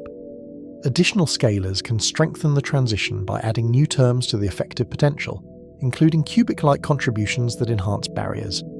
They can create a barrier between phases, which is what makes a first-order transition possible. They can also introduce new CP-violating phases, which the standard model lacks in sufficient strength at the weak scale. The appeal is that this new physics can be close enough to test, yet subtle enough to have escaped detection. But new physics comes with a price, and the price is precision.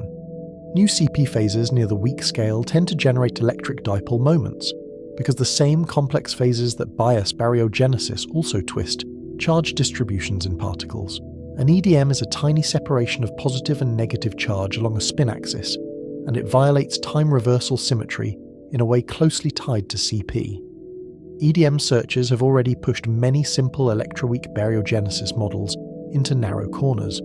The mechanism remains plausible, but it is now a constrained suspect. It is also constrained by collider data, even when the new particles are heavy. Extra scalars can mix with the Higgs, shifting its couplings to W and Z bosons to top quarks and to photons through loops.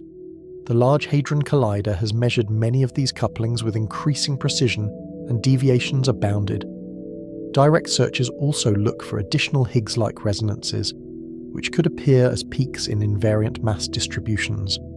Each null result does not end the story, but it narrows the parameter space where a strong first-order transition can hide. Electroweak baryogenesis also offers a rare cosmic handle, because phase transitions can shake spacetime itself.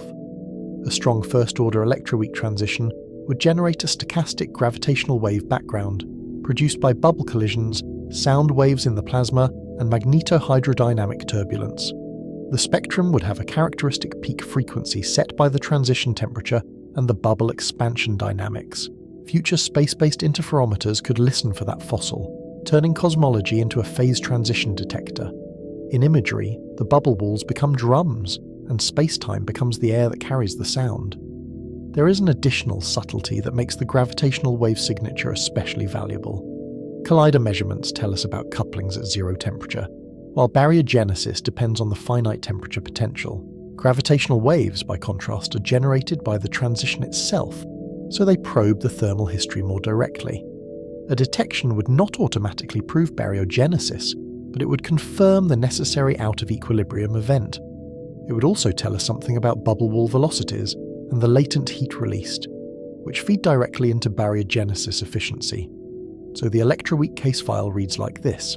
It is testable at colliders through extended Higgs sectors and altered Higgs couplings, especially in precision measurements. It is testable in EDM experiments through new CP violation that cannot easily be hidden. It is testable in gravitational waves through a first-order transition signature that would echo across cosmic time. Yet it still needs the universe to have chosen a stronger transition than the standard model predicts. Second suspect, leptogenesis, the long game. Leptogenesis shifts the crime scene earlier and changes the victim, which is why it feels both elegant and evasive. Instead of making baryons directly, it makes a lepton asymmetry first, at temperatures that may be far above the electroweak scale. Then it lets electroweak sphalerons convert part of that lepton asymmetry into baryon number. The standard model's anomaly becomes a translator, turning L into B and doing so in a fixed proportion determined by the field content. In this story, baryons are the afterimage of a lepton imbalance. The key new ingredient is heavy neutrinos, often right-handed and sterile under standard model forces. Their existence is motivated by neutrino masses, which already require new physics, because the minimal standard model has no right-handed neutrino and no mass term. The seesaw idea captures the logic without committing to details. Light neutrinos are light because heavy partners exist, and the heaviness suppresses the observed masses through a ratio of scales. It is a mechanism that turns ignorance into structure. We do not see the heavy states, but their shadow can set the light masses. Historically, this suspect gained momentum as neutrino experiments changed the standard model status from complete to incomplete. The discovery of neutrino oscillations implied that neutrinos have mass, and that lepton flavors mix, which the original standard model could not accommodate. That single fact opened a door, because it suggested new particles and new phases in the lepton sector. Leptogenesis walks through that door and asks whether the same new physics that gives neutrinos mass also gave the universe its matter. It is a unification of puzzles, not by grand symmetry, but by shared necessity. In leptogenesis, heavy neutrinos decay out of equilibrium in the early universe. Their decays violate CP, producing slightly more leptons than antileptons, or the reverse, depending on parameters. The out-of-equilibrium condition typically comes from the heavy neutrino decay rate being slower than the Hubble expansion at the time they become non-relativistic. When that happens, inverse decays and scattering processes cannot fully track the decays, and the generated asymmetry is not immediately cancelled. The universe, in effect, outruns its own bookkeeping. The asymmetry arises from quantum interference between decay pathways, and this is where the mechanism becomes distinctly modern. Tree-level amplitudes interfere with loop-level amplitudes, and complex phases make the interference CP odd. In practice, the heavy neutrino can decay into a lepton and a Higgs, while loop corrections involve virtual heavy states and different intermediate channels. The difference between the decay rate to leptons and the decay rate to antileptons is tiny, but it is systematic. Multiply a tiny bias by an astronomical number of decays, and you can build a cosmic inventory. This is where quantum mechanics enters as a creator, not a footnote. The universe does not pick outcomes deterministically, it weights them, and those weights are set by squared amplitudes. Complex phases shift those weights by tiny amounts, changing interference patterns rather than adding a new force. Repeated across enormous numbers of decays, a small probability bias becomes a macroscopic surplus. It is unsettling in a productive way, because it means existence can hinge on a phase angle. Leptogenesis also naturally addresses the Sphaleron washout constraint, but only if it generates the right conserved combination. Sphalerons violate B plus L but conserve BL, so any asymmetry stored purely in B plus L is vulnerable. If the heavy neutrino dynamics generate a net BL through lepton number violation, sphalerons cannot erase it. They can only redistribute it between baryons and leptons until they freeze out near the electroweak scale. In this sense, leptogenesis uses sphalerons as a machine with a known transfer function, rather than a threat. The phrase lepton number violation can sound abstract, so it helps to anchor it. In many seesaw-like setups, the heavy neutrinos are Majorana particles, meaning the neutrino is its own antiparticle. That property allows processes that change lepton number by 2 units, which are forbidden if lepton number were an exact symmetry. In the early universe, such violations can be common, because heavy states are abundant and temperatures are high. Today, the same violations would be extraordinarily rare, which is why we need specialized experiments to search for them. Yet leptogenesis is elusive in a different way than electroweak baryogenesis.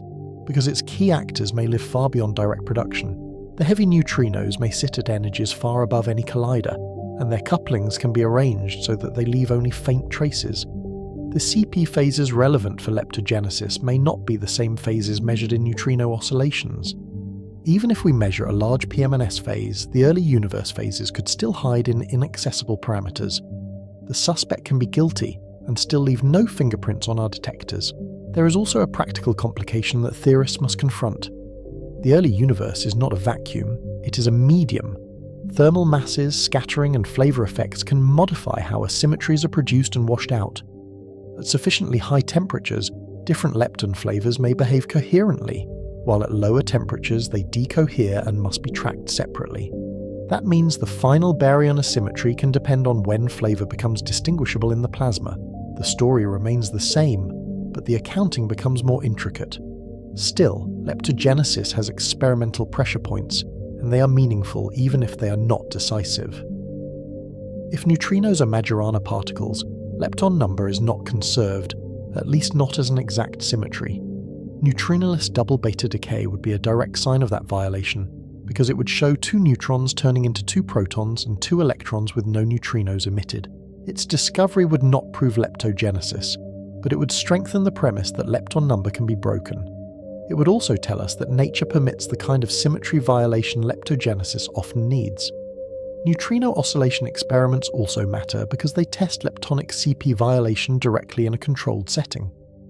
Long baseline beams compare neutrino and antineutrino appearance probabilities as they travel hundreds of kilometers through Earth.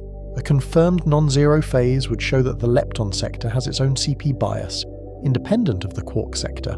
It would not close the case, but it would upgrade leptogenesis from elegant to urgent. It would also deepen the mystery, because it would raise the question of whether the lepton sector carries the dominant CP violation in nature. There is also a cosmological constraint that keeps leptogenesis honest, even when the heavy neutrinos are unreachable. Any large lepton asymmetry affects early universe processes, including neutrino decoupling and element synthesis, depending on its flavor structure and timing. It can shift the neutron-to-proton ratio, alter the expansion rate through additional radiation-like energy density, and subtly modify primordial abundances. The allowed parameter space is broad, but it is not infinite.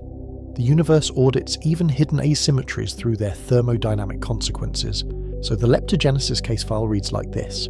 It links the matter surplus to neutrino mass, which is already beyond the standard model, and it does so with a mechanism that feels structurally economical. It uses sphalerons as a conversion mechanism rather than a threat, exploiting the conservation of BL. It relies on quantum interference and CP phases that may be partly measurable, though not necessarily the decisive ones. Yet it may operate at scales that keep direct confirmation out of reach, leaving us with circumstantial evidence and consistency checks. Third suspect. Gut baryogenesis, the distant origin. Grand unified theories propose that at ultra-high energies, quarks and leptons sit in common multiplets, and the separation we see today is an artifact of broken symmetry. In that setting, baryon number is not a sacred label. It is an approximate bookkeeping device that emerges at low energies. Super heavy gauge or Higgs bosons can mediate transitions that change baryon number directly. Their decays can produce a net baryon asymmetry if CP is violated in their couplings. In this story, matter is forged at the edge of unification, when the forces were less distinct. There is historical gravity to this suspect, because unification has been a guiding dream for decades. The idea that the strong, weak, and electromagnetic forces might merge at high energy is supported by the way couplings run with energy in quantum field theory. Early gut proposals also made bold predictions, including proton decay, which gave the idea a tangible experimental stake. Even when specific models were ruled out, the broader notion of unification remained compelling. Gut baryogenesis inherits that ambition and uses it as an engine. Gut baryogenesis often satisfies Sakharov almost automatically, which is part of its allure. Baryon number violation is built into the unified interactions because quarks and leptons can transform into one another. CP violation can arise from complex couplings in the heavy sector, and those phases need not be small. Out of equilibrium conditions can occur when the universe cools below the mass of the heavy bosons, and their decays fall out of equilibrium. The early universe becomes a natural stage for irreversible decays, because the expansion dilutes the plasma faster than it can re-equilibrate. The obstacle is scale, and scale is an unforgiving barrier to experimentation. The relevant masses can be near 1015 or 1016 GeV, far beyond any collider we can plausibly build. The early universe becomes the only accelerator that ever reached those energies, and it ran only once. That makes gut baryogenesis powerful in principle and frustrating in practice. It is like investigating a crime scene that was vaporized, leaving only a faint chemical trace. There is also a timing trap set by sphalerons, and it filters gut stories with surprising severity. If a gut mechanism produces only B+L and leaves Bl at 0, sphalerons at the electroweak epoch can erase the asymmetry. To survive, gut baryogenesis must generate a non-zero Bl, or it must occur after sphalerons freeze out, which is unlikely at such high temperatures. The standard model's anomaly becomes a filter that many high-scale stories fail. In other words, the universe can create an asymmetry early, then later delete it with standard model physics. This is why many viable gut scenarios quietly resemble leptogenesis in one important respect. They often include lepton number violating processes or generate Bl through heavy particle decays, ensuring the asymmetry is stored in a sphaleron-safe combination. The details vary, but the constraint is universal. The standard model, even in its limitations, sets the survival rules for any earlier mechanism. That is a recurring theme in this chapter. New physics must negotiate with old physics. Gut baryogenesis does offer one famous experimental handle, and it is dramatic because it targets the stability of matter itself. Many guts predict proton decay. Because baryon number violation does not vanish at low energies, it becomes rare. Proton decay would turn a proton into lighter particles, such as a positron and a neutral pion, with a characteristic energy release. Proton decay searches have pushed lifetimes beyond 10 to 34 years in key channels, using enormous underground detectors shielded from cosmic rays. Each null result eliminates broad classes of simple unification models. The visual language of proton decay experiments is almost the opposite of kaleidospectacle. Instead of violent collisions, there is silence and patience, with vast volumes of water or scintillator watched by arrays of photomultiplier tubes. The hoped-for event is a brief, unmistakable flash pattern, a ring of Cherenkov light that tells a story in milliseconds. Years can pass with no confirmed signal, and the absence becomes data. That is the mood of gut baryogenesis: high stakes, long timescales, and evidence that arrives, if at all, as a rare whisper. But proton decay is not a direct test of baryogenesis, and that distinction matters. A gut could violate baryon number 2 weakly today to see, yet strongly enough in the early universe when heavy mediators were abundant. Or it could generate a symmetry through channels that do not map cleanly onto proton decay operators, accessible in detectors. The case remains open, but the evidence is indirect. We are testing the existence of baryon violation, not the specific cosmological sequence that used it. So the gut case file reads like this. It offers a natural baryon-violating engine at extreme energies, and it fits comfortably with the dream of force unification. It is hard to falsify decisively, yet proton decay keeps tightening the net and eliminating the simplest versions. It must also respect the Sphaleron filter by producing Bl, or it risks self-erasure. The suspect is grand, but it is also constrained by a surprisingly mundane fact. The standard model was active later and could clean up the evidence. Now we step back because the anthology has a pattern. Every suspect needs more than the standard model provides, and the need is not a matter of taste. Electroweak baryogenesis needs a stronger first-order transition, and new CP phases that do not overproduce EDMs. Leptogenesis needs heavy neutrinos and lepton number violation, plus CP violating interference that survives washout. Gut baryogenesis needs unification scale particles and survival through the Sphaleron era, which imposes the Bl requirement. The standard model gives us the stage, but not the script. This is where the narrative tension sharpens, because we are not choosing between 3 fantasies. We are comparing 3 incomplete explanations that each solve part of the puzzle while exposing a different weakness. Each one is plausible, and each one is constrained by different data, which means the constraints do not simply add, they cross-examine. The universe has given us the outcome, but it has not given us the mechanism. It is as if we have the final ledger, but the transaction history is missing. Now we connect the suspects to the experiments that can interrogate them, because mysteries become science, only when they become testable. The interrogation is distributed across laboratories, across techniques, and across timescales.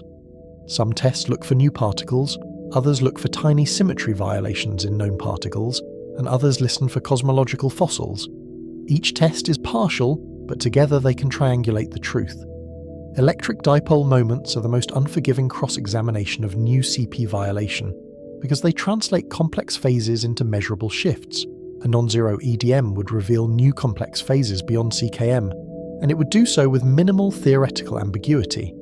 EDM searches target systems like the electron, the neutron, and certain atoms and molecules where internal fields amplify sensitivity.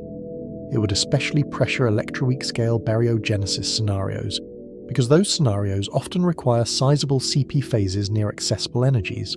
Continued null results do not kill the idea, but they force it towards subtler parameter choices, and sometimes toward mechanisms that hide CP violation in less visible sectors.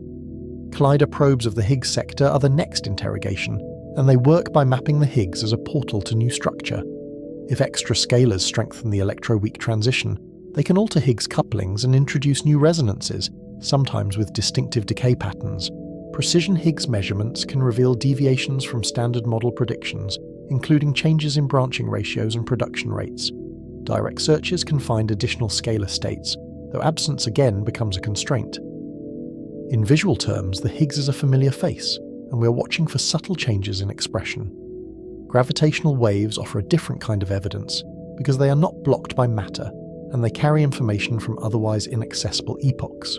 A strong first-order phase transition leaves a background with a characteristic peak frequency set by the transition temperature, redshifted by cosmic expansion to the millihertz range for electroweak scales. Detecting such a signal would not prove electroweak baryogenesis, but it would confirm the needed out-of-equilibrium event. Non-detection across relevant bands would tighten the range of possible transition strengths and bubble dynamics. The universe would be telling us whether it ever boiled at the electroweak threshold. Neutrino experiments test the leptogenesis ecosystem, even when they cannot reach the heavy neutrinos themselves.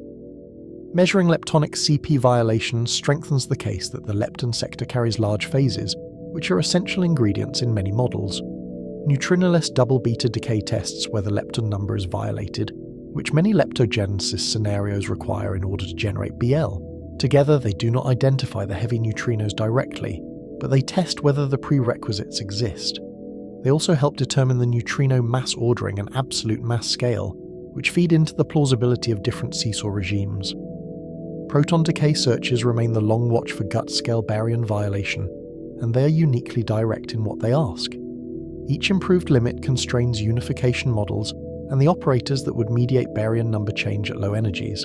A discovery would be a direct sign that baryon number is not fundamental, and it would immediately reshape the baryogenesis landscape. Even then, we would still need to show the early universe used that violation to make the observed asymmetry. Evidence of capability is not evidence of historical use, but it would be a powerful clue.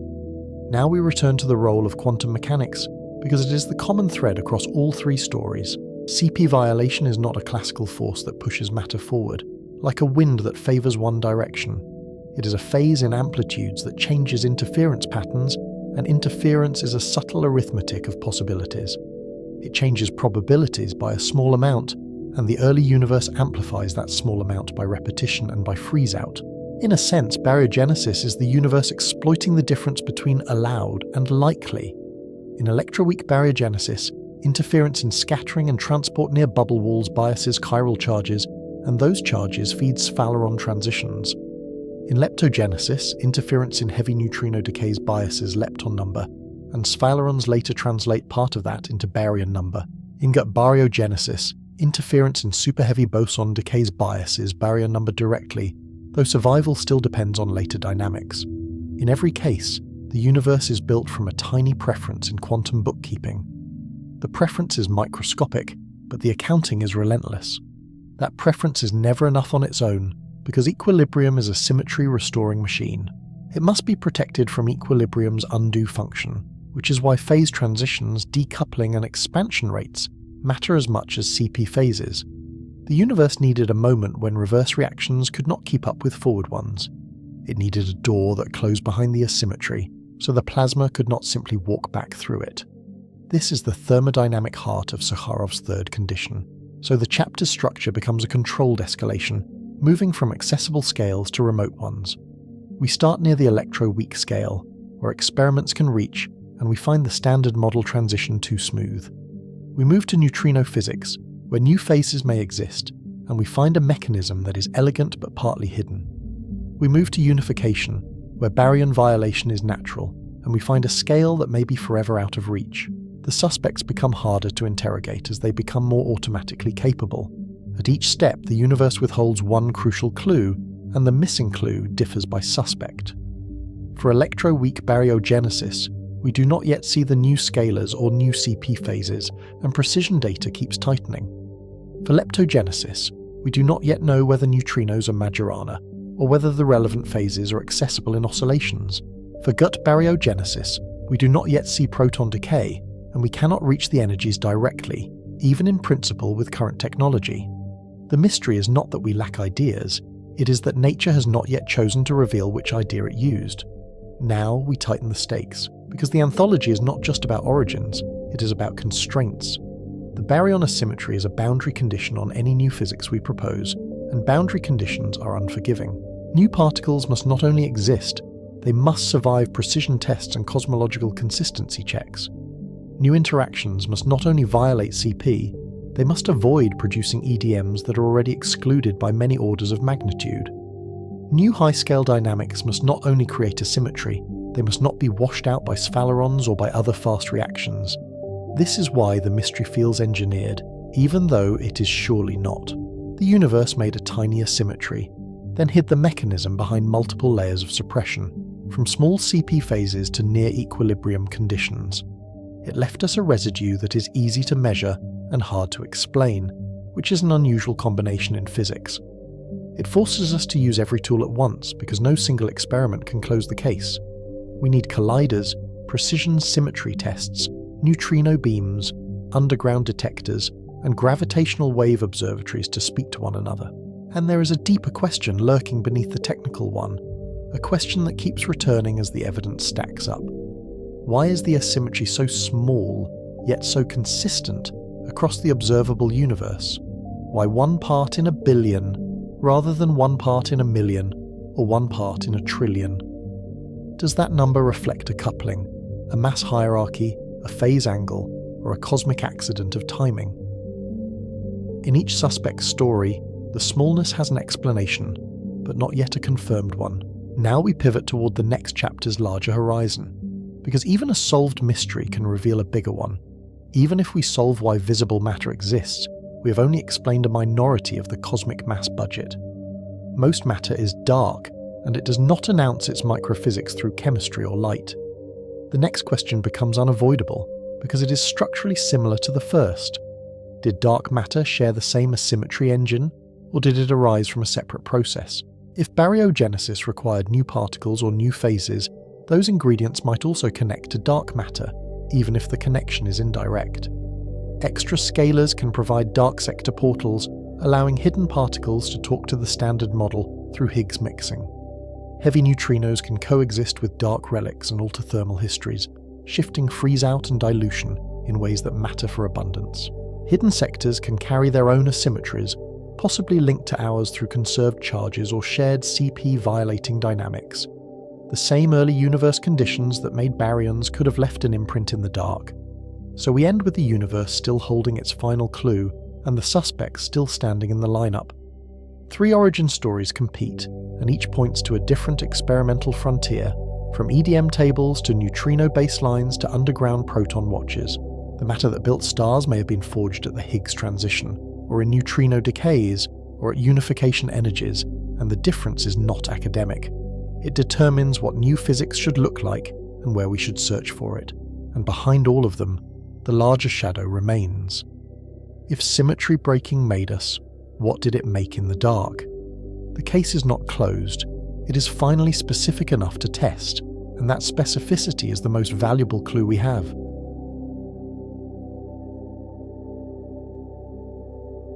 We solved for baryons, and the answer still feels like a footnote, precise, hard-won, and strangely small against the whole.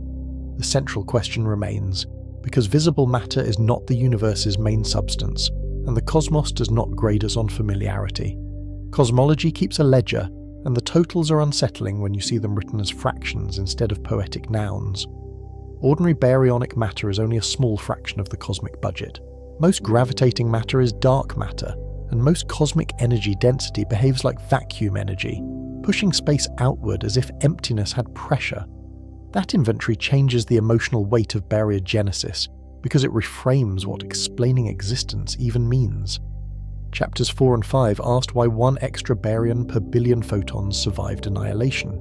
Now we admit that even a perfect baryogenesis story explains only a thin slice, like solving one column while the rest of the spreadsheet stays opaque. The universe should not exist, and yet it does in a lopsided way that feels like a clue.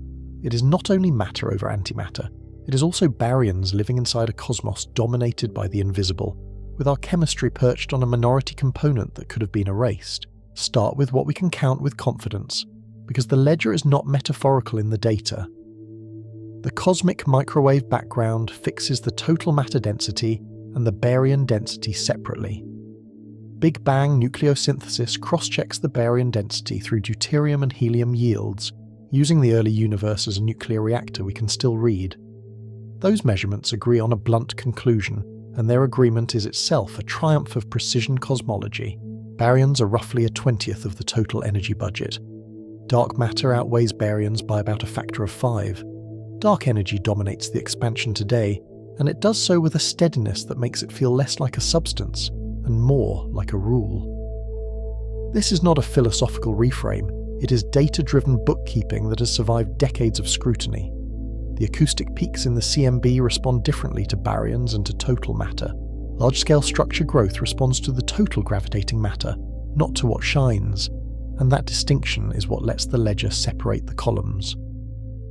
In the CMB, baryons add inertia to the photon, baryon fluid, deepening compressions and changing peak heights. Dark matter, by contrast, contributes gravity without pressure, building potential wells that photons can fall into and climb out of. That difference is why the same sky map can tell us 2 densities at once, so the story widens from a symmetry to a counting. If the laws prefer symmetry, why is there any baryonic residue at all? And why is it so uniform across the observable universe? If most matter is dark, why does our residue exist in the first place, rather than being a negligible contaminant in a dark-only cosmos? Dark matter enters as a second shadow problem, with its own evidence chain and its own stubborn consistency. It acts like mass that attracts, clusters, and seeds structure.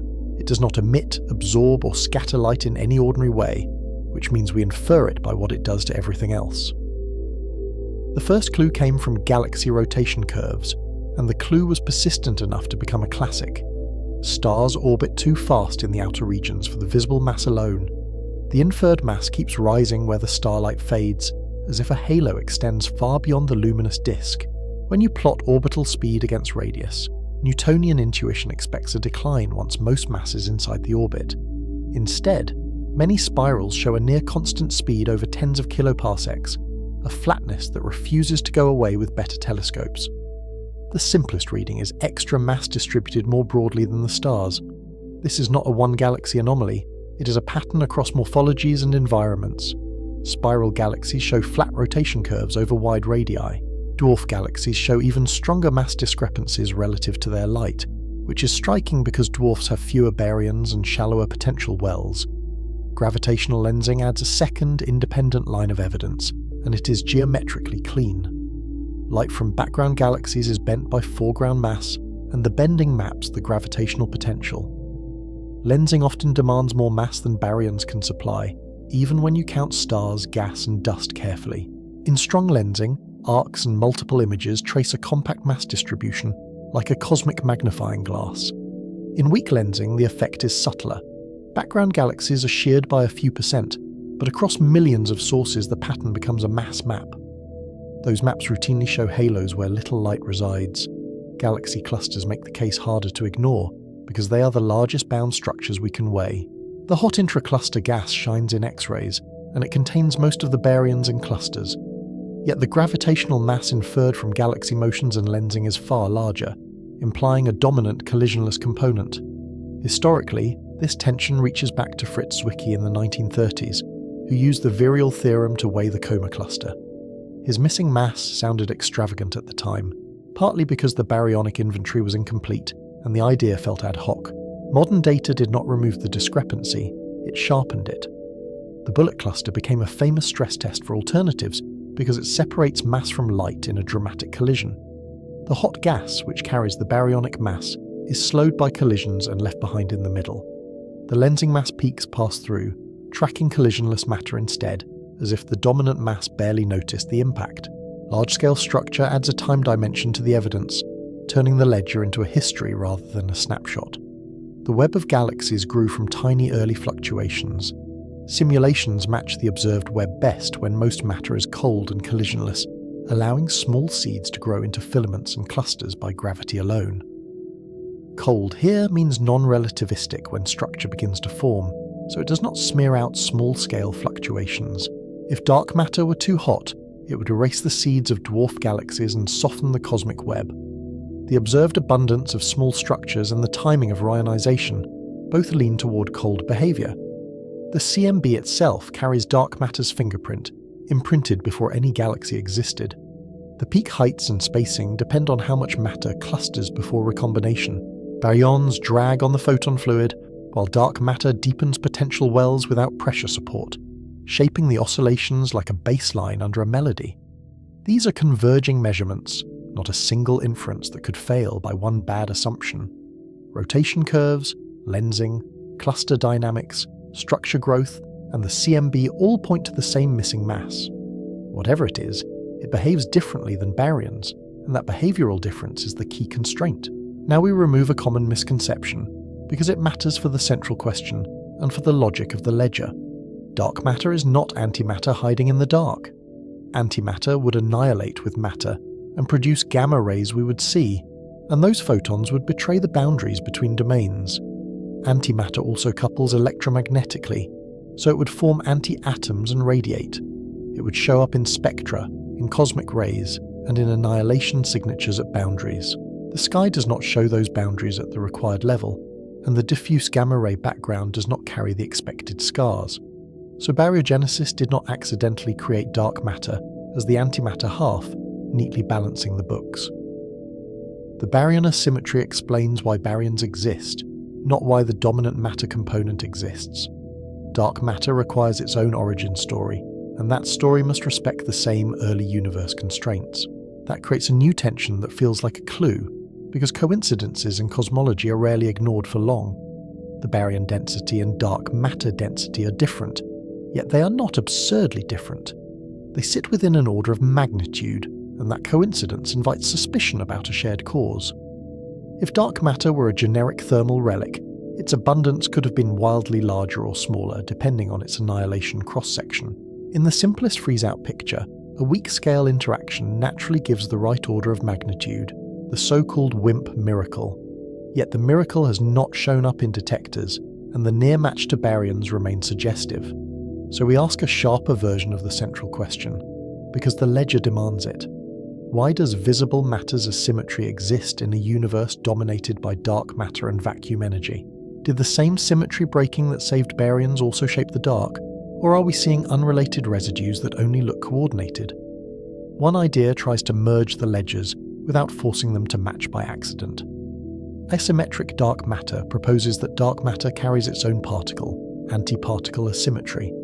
The dark relic density would then be set by an excess, like baryons, rather than by a symmetric freeze-out balance.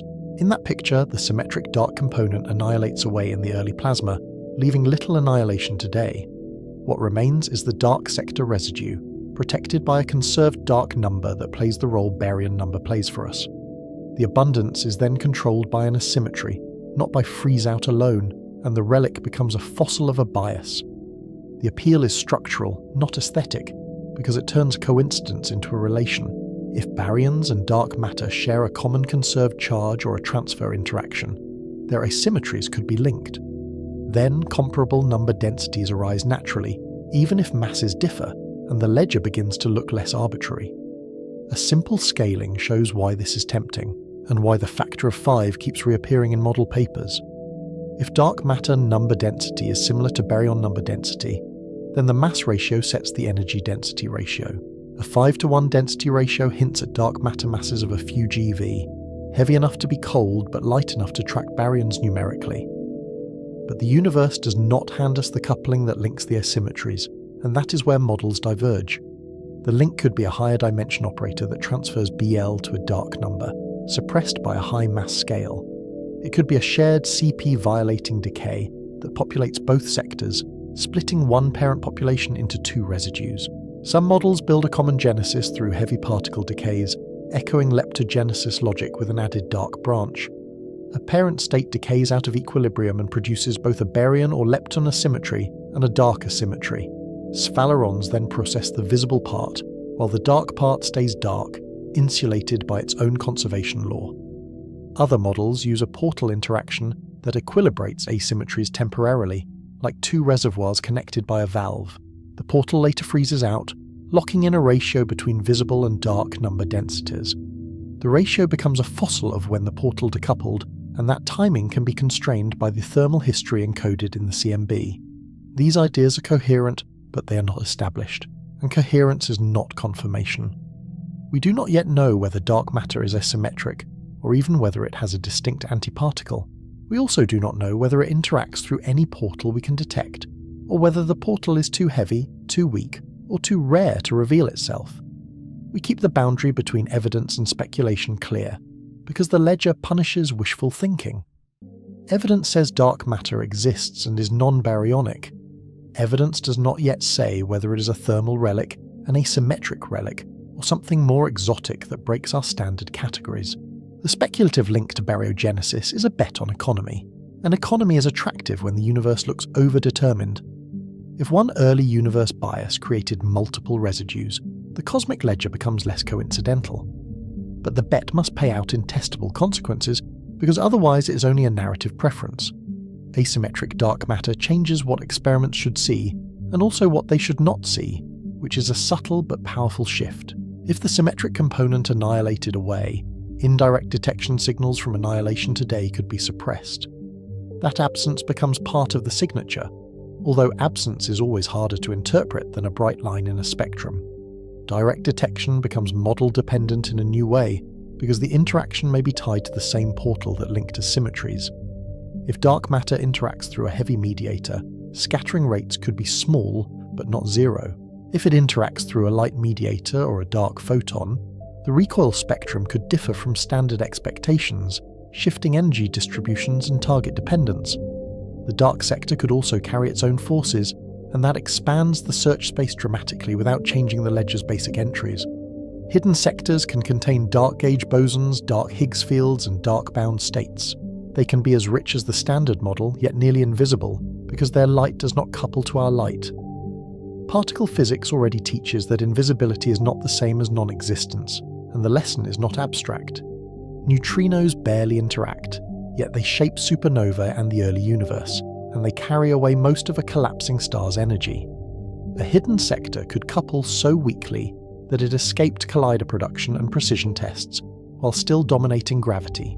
The standard model might be a visible island in a larger archipelago, connected by faint bridges we have not yet crossed. New forces could be short-range, screened, or confined in the dark, leaving only gravitational footprints. New particles could be stable because of a dark symmetry, just as baryons are long-lived because of approximate symmetries and selection rules. But hidden sectors are constrained by cosmology, even when colliders see nothing, because the early universe was a sensitive calorimeter. Extra relativistic species would change the expansion rate and the CMB damping tail, often summarized as constraints on effective neutrino number. Self-interactions would alter halo shapes and cluster collisions, smoothing cores or changing merger dynamics in ways lensing can test. So the dark sector cannot be arbitrary. Even if it is hidden behind weak couplings, it must fit lensing maps, structure formation, and CMB constraints on radiation and clustering. The universe audits hidden physics through gravity and expansion, even when detectors cannot, and the audit is increasingly precise. This is where the chapter's title earns its meaning, because the ledger is both inventory and indictment. The cosmic ledger has entries we cannot see, and yet the totals must balance. Baryogenesis is one line item, dark matter is another, and vacuum energy is the largest and strangest, written in a handwriting that looks like quantum theory. Now we confront the third entry, because it is the most existence-adjacent crisis and the least intuitive. Dark energy behaves like a property of space itself. It drives accelerated expansion and acts like a nearly constant energy density, which means it does not thin out the way matter and radiation do. In the simplest description, dark energy is a cosmological constant. The term Einstein once introduced and later regretted. It is vacuum energy that does not dilute as the universe expands. Its pressure is negative, so it makes expansion accelerate rather than slow, and the sign of that pressure is what flips the cosmic behavior. Observations support this behavior with multiple cross-checks that agree to impressive precision. Type Ia supernovae show the expansion speeding up at late times, using standardized brightness as a distance ladder. The CMB and baryon acoustic oscillations fix a consistent geometry and expansion history, tying early universe sound waves to late universe distances. So the ledger says most of the universe is not matter at all, and that is the conceptual shock. It is something like an energy of empty space. That forces a question that sounds metaphysical but is actually technical, because the vacuum in quantum theory is a calculable object. What is nothing in quantum field theory, when nothing is defined by the lowest energy state of fields? In classical intuition, empty space has no content and no cost. In quantum mechanics, the vacuum is not empty, and it cannot be made perfectly still, because constraints on conjugate variables prevent perfect quiet. Quantum fields fill space, and particles are excitations of those fields, like ripples on a sea that is never perfectly flat. Even in the lowest energy state, fields fluctuate. The uncertainty principle forbids simultaneously zero field amplitude and zero conjugate momentum everywhere, so the vacuum carries restless motion even at absolute zero. These vacuum fluctuations are not just storytelling, they have measurable consequences that anchor the abstraction. The Casimir effect shows that boundary conditions change vacuum energy, producing a tiny force between plates. Lamb shifts show that vacuum fluctuations shift atomic energy levels, and those shifts match quantum electrodynamics with remarkable accuracy. So the vacuum is an active medium, not a blank stage, and that matters because gravity couples to energy. It carries 0-point energy from each field mode. When we sum those modes naively, the predicted vacuum energy density is enormous, and enormous here means catastrophically incompatible with the sky. Here the crisis becomes quantitative, and it is one of the worst in physics because it is not a small mismatch.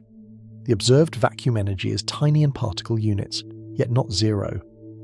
The naive quantum field theory estimate is larger by an absurd number of orders of magnitude, so large that writing it down feels like a typographical error. This mismatch is the cosmological constant problem, and it is sharper than simple ignorance.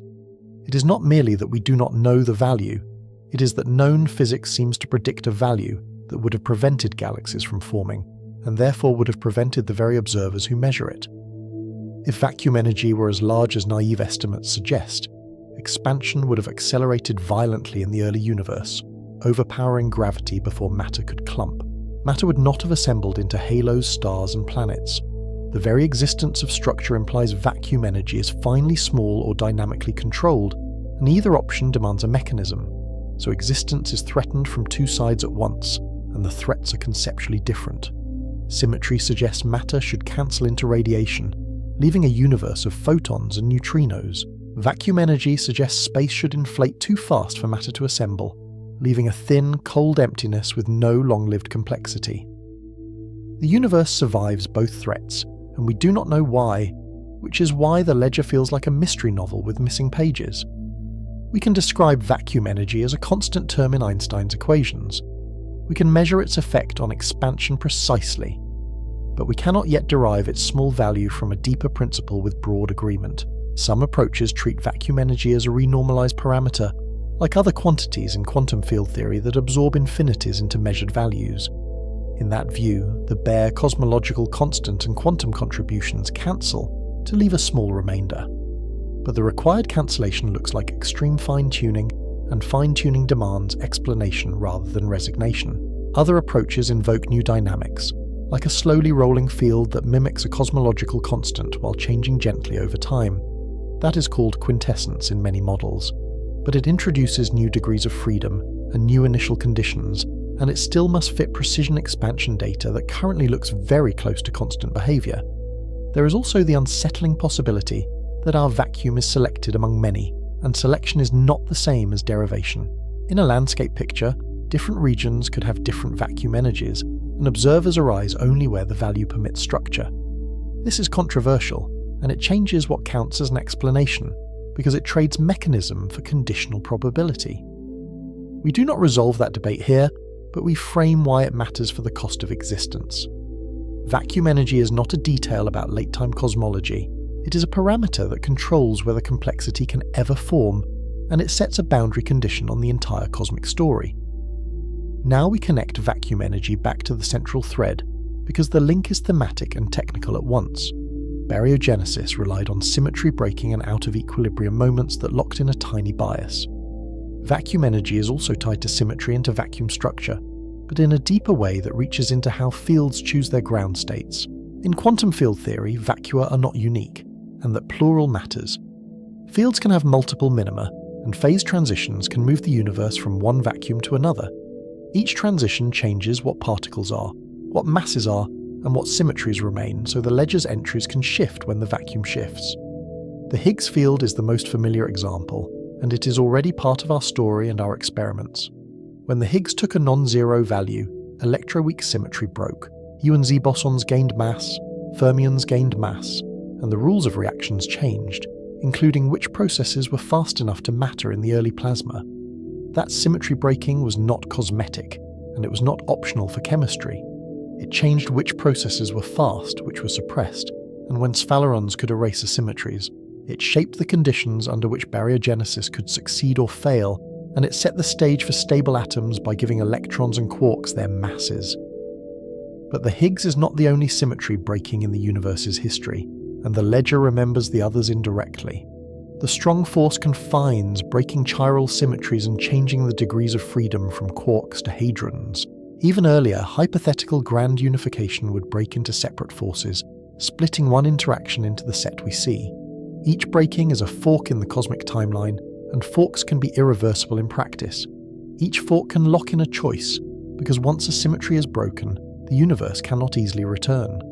Small biases can become permanent because the reverse path becomes energetically or dynamically inaccessible, especially as expansion dilutes interactions.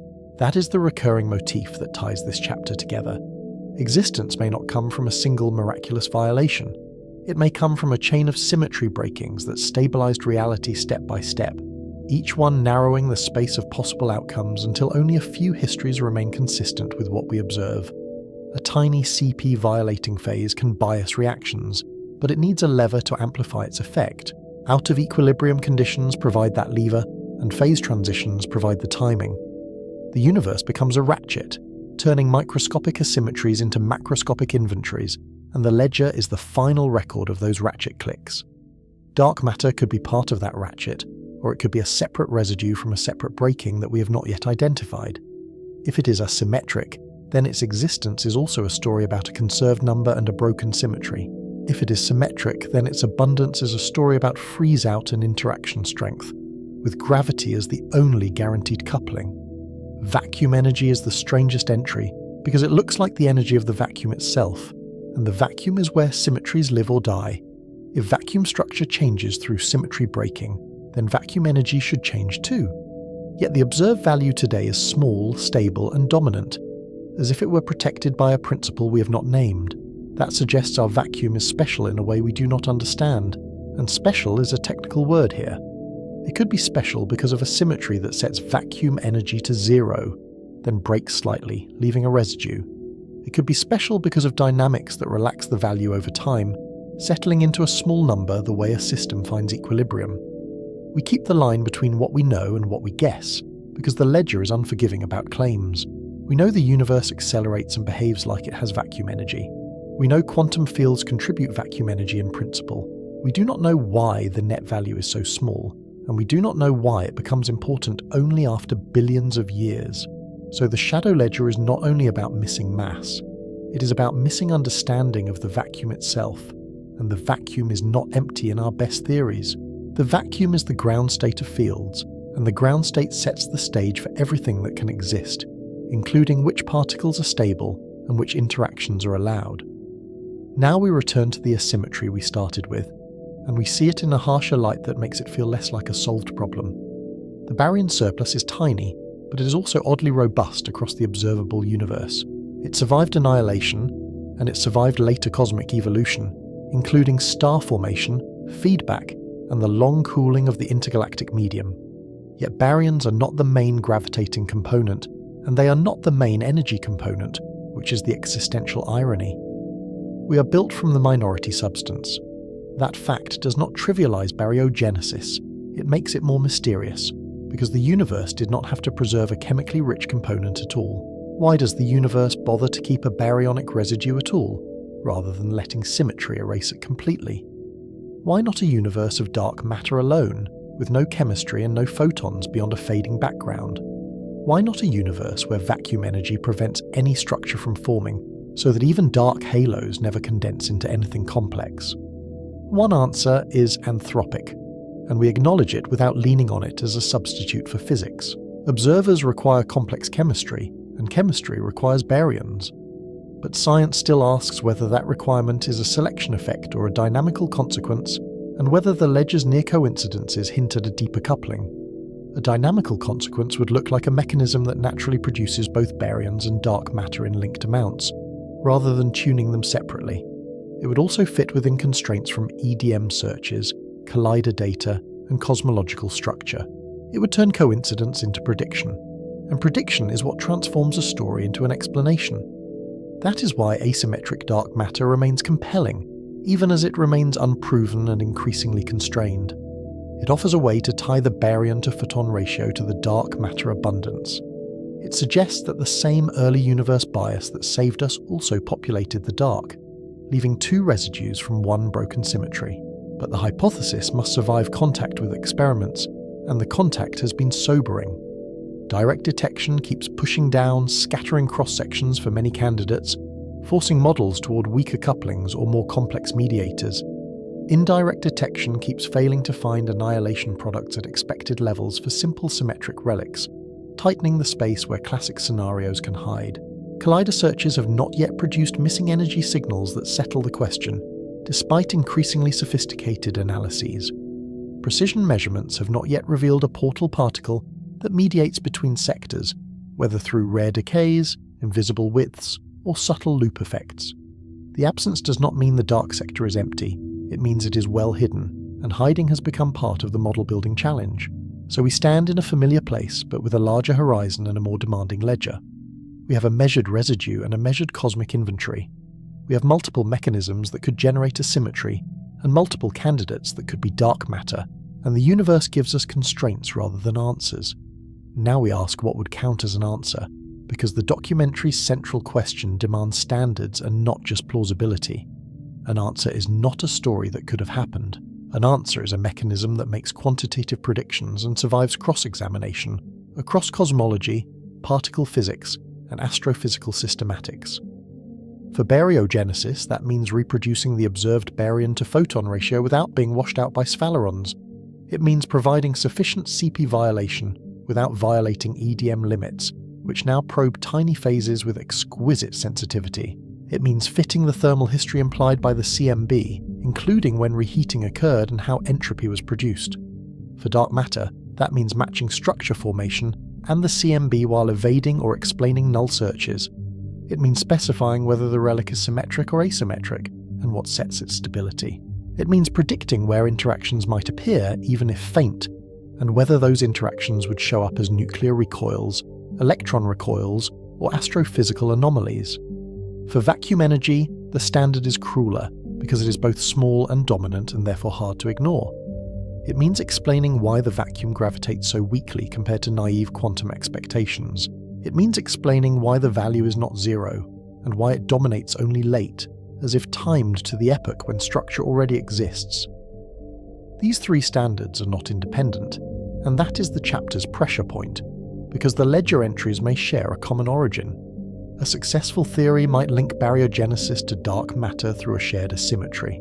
It might also link vacuum structure to phase transitions that set both masses and relic abundances, making the ledger a single story rather than three separate mysteries. Or the universe might be less unified than we hope, and that possibility must remain on the table. Baryogenesis could be one mechanism, dark matter another, and vacuum energy a third problem entirely.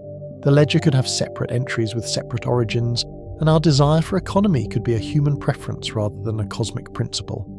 But even that fragmented outcome would still teach a single lesson, and it is a sobering one. The universe is not symmetric by default.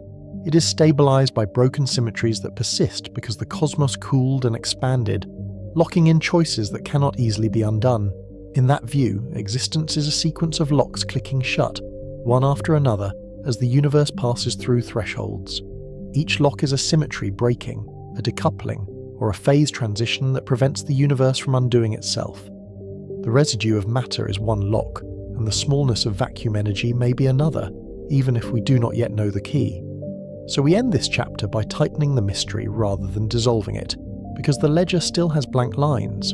We have widened the scope from baryons to the full cosmic inventory. We have learned that the matter we are made of is a minority component, and that our existence depends on parameters that look precariously balanced.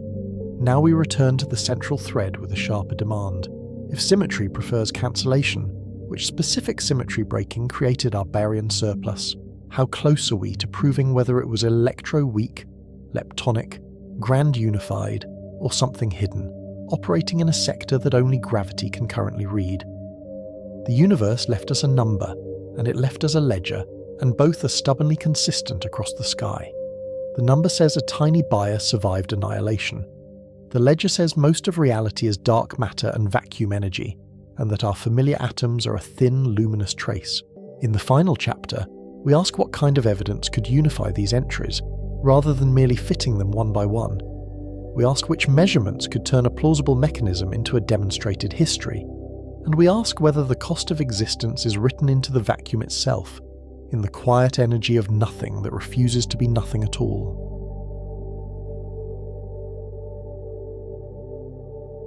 We return to the opening hook because it still describes the evidence we live inside. In the first heartbeat after the Big Bang, matter met antimatter everywhere, in a seething plasma where energy and mass traded places. If symmetry had been perfect, annihilation would have ended the story in radiation, leaving only light and neutrinos thinning into emptiness. But the universe kept a measurable remainder, and we can put a number on survival with unsettling precision. The baryon to photon ratio is about 6 × 10 to the -10, a tiny dimensionless fingerprint called Ite. That is roughly 1 extra baryon per billion photons, inferred independently from the CMB's acoustic peak pattern and from BBN's primordial deuterium. That number is not abstract because it controls how efficiently protons and neutrons assembled into light nuclei. In the first few minutes, nuclear reaction rates competed with expansion, and the outcome locked in the abundance of helium and traces of lithium. Later, when the universe became transparent, the CMB preserved the same ratio in the heights and spacing of its peaks. 2 epochs, 1 relic. Annihilation did happen, and it was efficient enough to erase almost everything symmetric, leaving a bath of photons as its ash. When temperatures fell below hadron masses, pair creation shut down while annihilation continued, because there was no longer enough thermal energy to keep rebuilding what was destroyed. The leftover was not a patchwork of domains, because we do not see boundary gamma rays, and we do not see the spectral scars that vast matter, antimatter frontiers would paint across the sky. So the central question becomes procedural rather than poetic, and it becomes testable. What physical process biased reactions so slightly that 1 in a billion remained, not by chance but by law? What broke matter, antimatter symmetry, then locked the bias in before equilibrium erased it, as the universe cooled through thresholds like a furnace crossing critical temperatures? Sakharov gave the checklist, and the checklist still frames the ending, because it turns wonder into a set of conditions. Baryon number must be violated somewhere in the chain of reactions, otherwise the net count can never change. CNCP must be violated to create a directional bias, so matter and antimatter do not behave as perfect mirror ledgers. The universe must go out of equilibrium so reverse reactions cannot unwind history, because equilibrium is nature's way of forgetting. There is history in that list too, because it arrived when particle physics was learning that symmetries can fail, After parity violation shocked the field in the 1950s, CP violation appeared in Kaon Decays in 1964, hinting that even deeper bookkeeping rules were not absolute. Sakharov's 1967 insight connected that laboratory oddity to cosmology, proposing that the universe's existence could be the consequence of tiny asymmetries in reaction probabilities. We know the standard model contains pieces of that recipe, but the pieces do not bake enough to match the cosmic residue. Electroweak sphalerons violate B plus L at high temperature through non-perturbative transitions between gauge vacua, yet they conserve B minus L. Quark CP violation exists through the CKM phase, yet it appears far too small once you compute how strongly it can bias early universe processes. We also know the electroweak transition was likely too smooth for strong non-equilibrium, which is the third Sakharov requirement. With a 125 GeV Higgs, calculations favour a crossover rather than bubble nucleation, so there may have been no violent front to separate phases. That makes washout hard to avoid, unless new fields reshape the finite temperature Higgs potential and force a genuinely first-order transition. Now we step back because the anthology of suspects becomes a map of future tests. Electroweak baryogenesis points to new weak-scale CP phases and modified Higgs dynamics, often through extra-scalar states that change how symmetry breaking proceeds. Leptogenesis points to neutrino properties and lepton number violation that create B minus L, which sphalerons can then partially convert into baryon number. Gut-scale ideas point to baryon violation so deep it threatens proton stability, suggesting that the earliest moments carried interactions far beyond today's accelerators. What likely happened is still a narrow concept, even if the details remain unknown and the energy scale is debated. A tiny CP violating bias shifted probabilities in the early plasma so that decays, scatterings, or phase boundary interactions favoured matter by a hair. Out-of-equilibrium events amplified that bias, and cosmic expansion froze the result when reaction rates fell behind the Hubble clock. The residue became the initial condition for every galaxy, and later for every star that forged heavier elements. So the final clue is not a new particle, but a surviving asymmetry that acts like a fossil. It is global, quantified, and consistent across independent measurements, which is why it feels less like speculation and more like a constraint. It tells us the universe did not merely cool, it made an irreversible choice, and the choice is still written into the photon sea that fills intergalactic space. The near future tests that choice by hunting for new sources of CP violation, where the bias could hide in phases we have not yet measured. Electric dipole moments are the cleanest trap, because they translate CP phases into static asymmetries in charge distributions. Like a tiny separation of positive and negative, neutron, electron, atomic and molecular EDM searches keep pushing limits downward, using ultracold beams, trapped ions, and exquisitely controlled electromagnetic fields. If an EDM is found, it would be a direct sign that the standard model is incomplete, because known phases predict values far below current reach. It would also tell us that CP violation is not confined to the CKM phase, and that new interactions are tilting the rules. The next step would be connecting its size to a baryogenesis calculation that reproduces the cosmic ratio, rather than merely adding another anomaly to the catalogue. Colliders test the same territory from another angle, by interrogating the Higgs sector where symmetry breaking is engineered.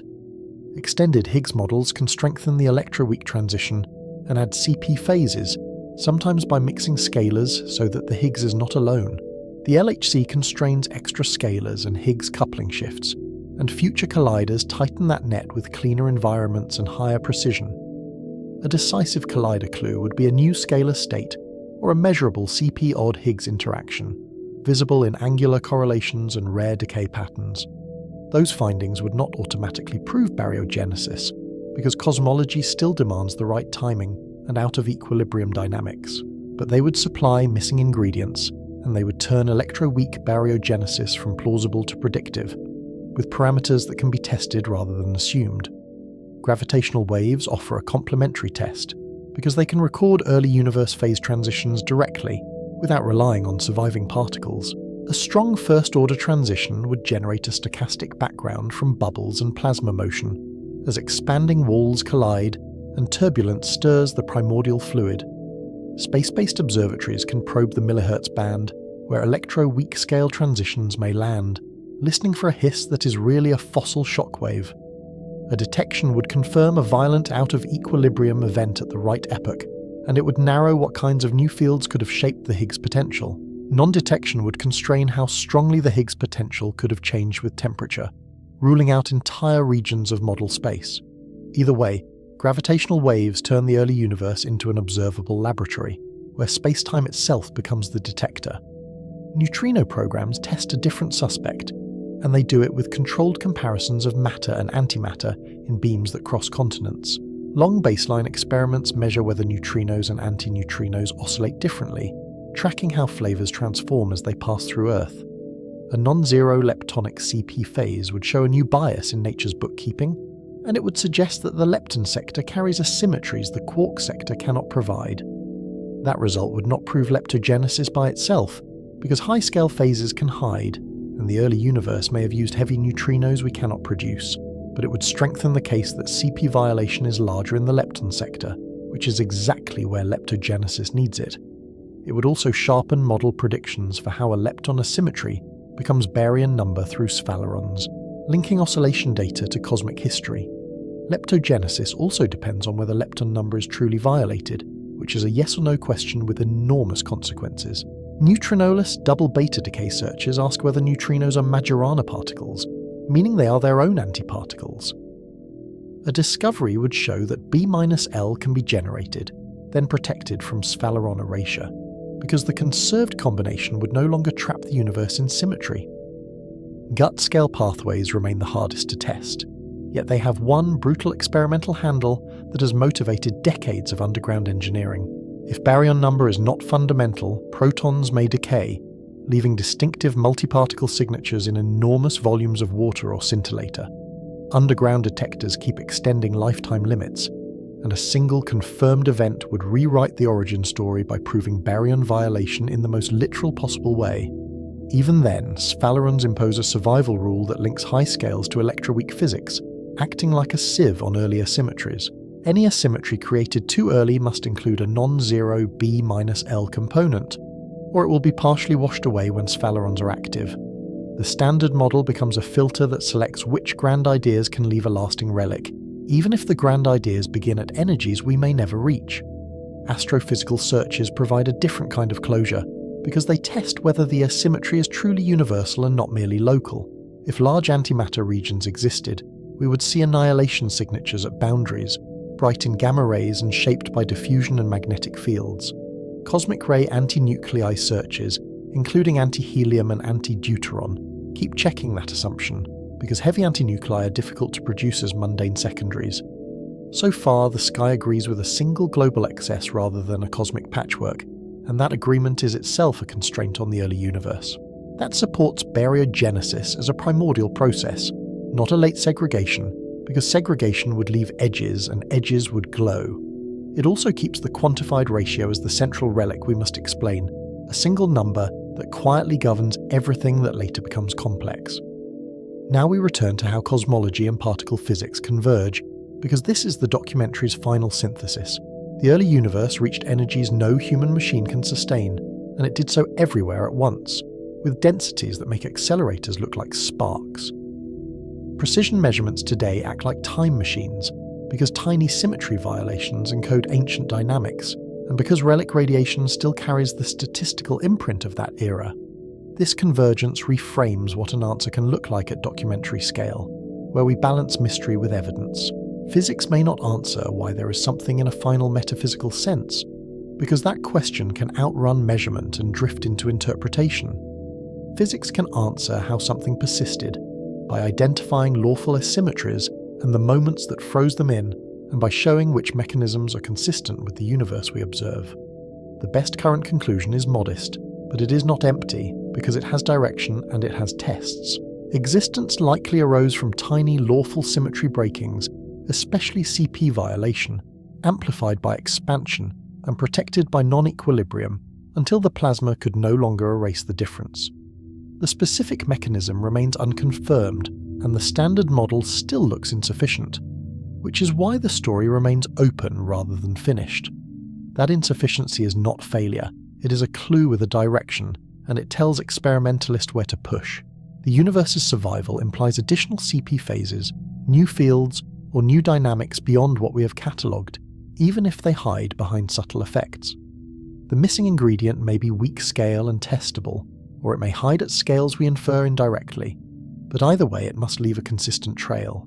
So we end where we began, with a number that should have been 0, and with a sky that refuses to let us ignore it. One extra particle in a billion outlasted annihilation, and became everything structured after gravity gathered it into filaments and halos.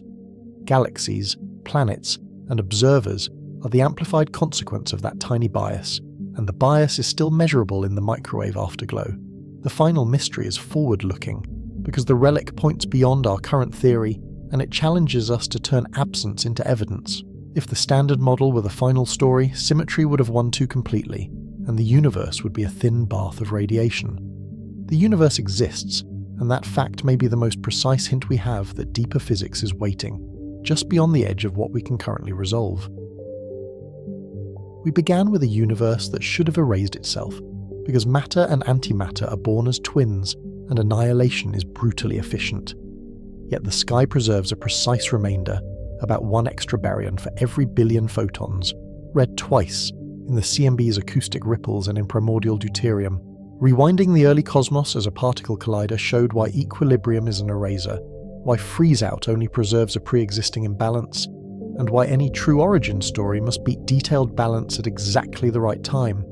Sakharov's conditions gave the recipe, but the standard model seems underpowered, its CP violation too small, its electro-weak transition too smooth, and its sphalerons capable of editing, or washing out, whatever came before. That is why our suspects split into 3 competing narratives: electro-weak baryogenesis with new scalars and new phases, leptogenesis with heavy neutrinos and a protected BL ledger, and gut-scale decays that gamble on physics near unification. Along the way, the mystery widened into accounting, because baryons are only a thin-line item beside dark matter and vacuum energy, and their near-comparable abundances hint at either a shared origin or a coincidence we have not yet earned. In the end, the question of existence became a test program, with EDM searches, neutrino experiments, collider precision, gravitational wave backgrounds, and proton decay hunts acting as our instruments for the first heartbeat of time. So why didn't nothingness win when symmetry seemed to demand it? Because the universe may not have broken physics at all. It may have followed physics to the letter, in a world where symmetry itself is fragile, and a tiny CP-violating bias was amplified by expansion into everything that remained. The deepest twist is that the mistake was not loud or dramatic, or even obviously present in our equations. It was almost imperceptible, and the cosmos did the rest. If we can find where that hidden asymmetry lives, whether in neutrinos, new fields, or phase transitions, then existence stops being a miracle and becomes a measurable consequence. Watch the next generation of results closely, because a single non-zero EDM, a neutrinoless double beta signal, a faint gravitational wave hum, or a proton decay event could tell us why anything is here at all.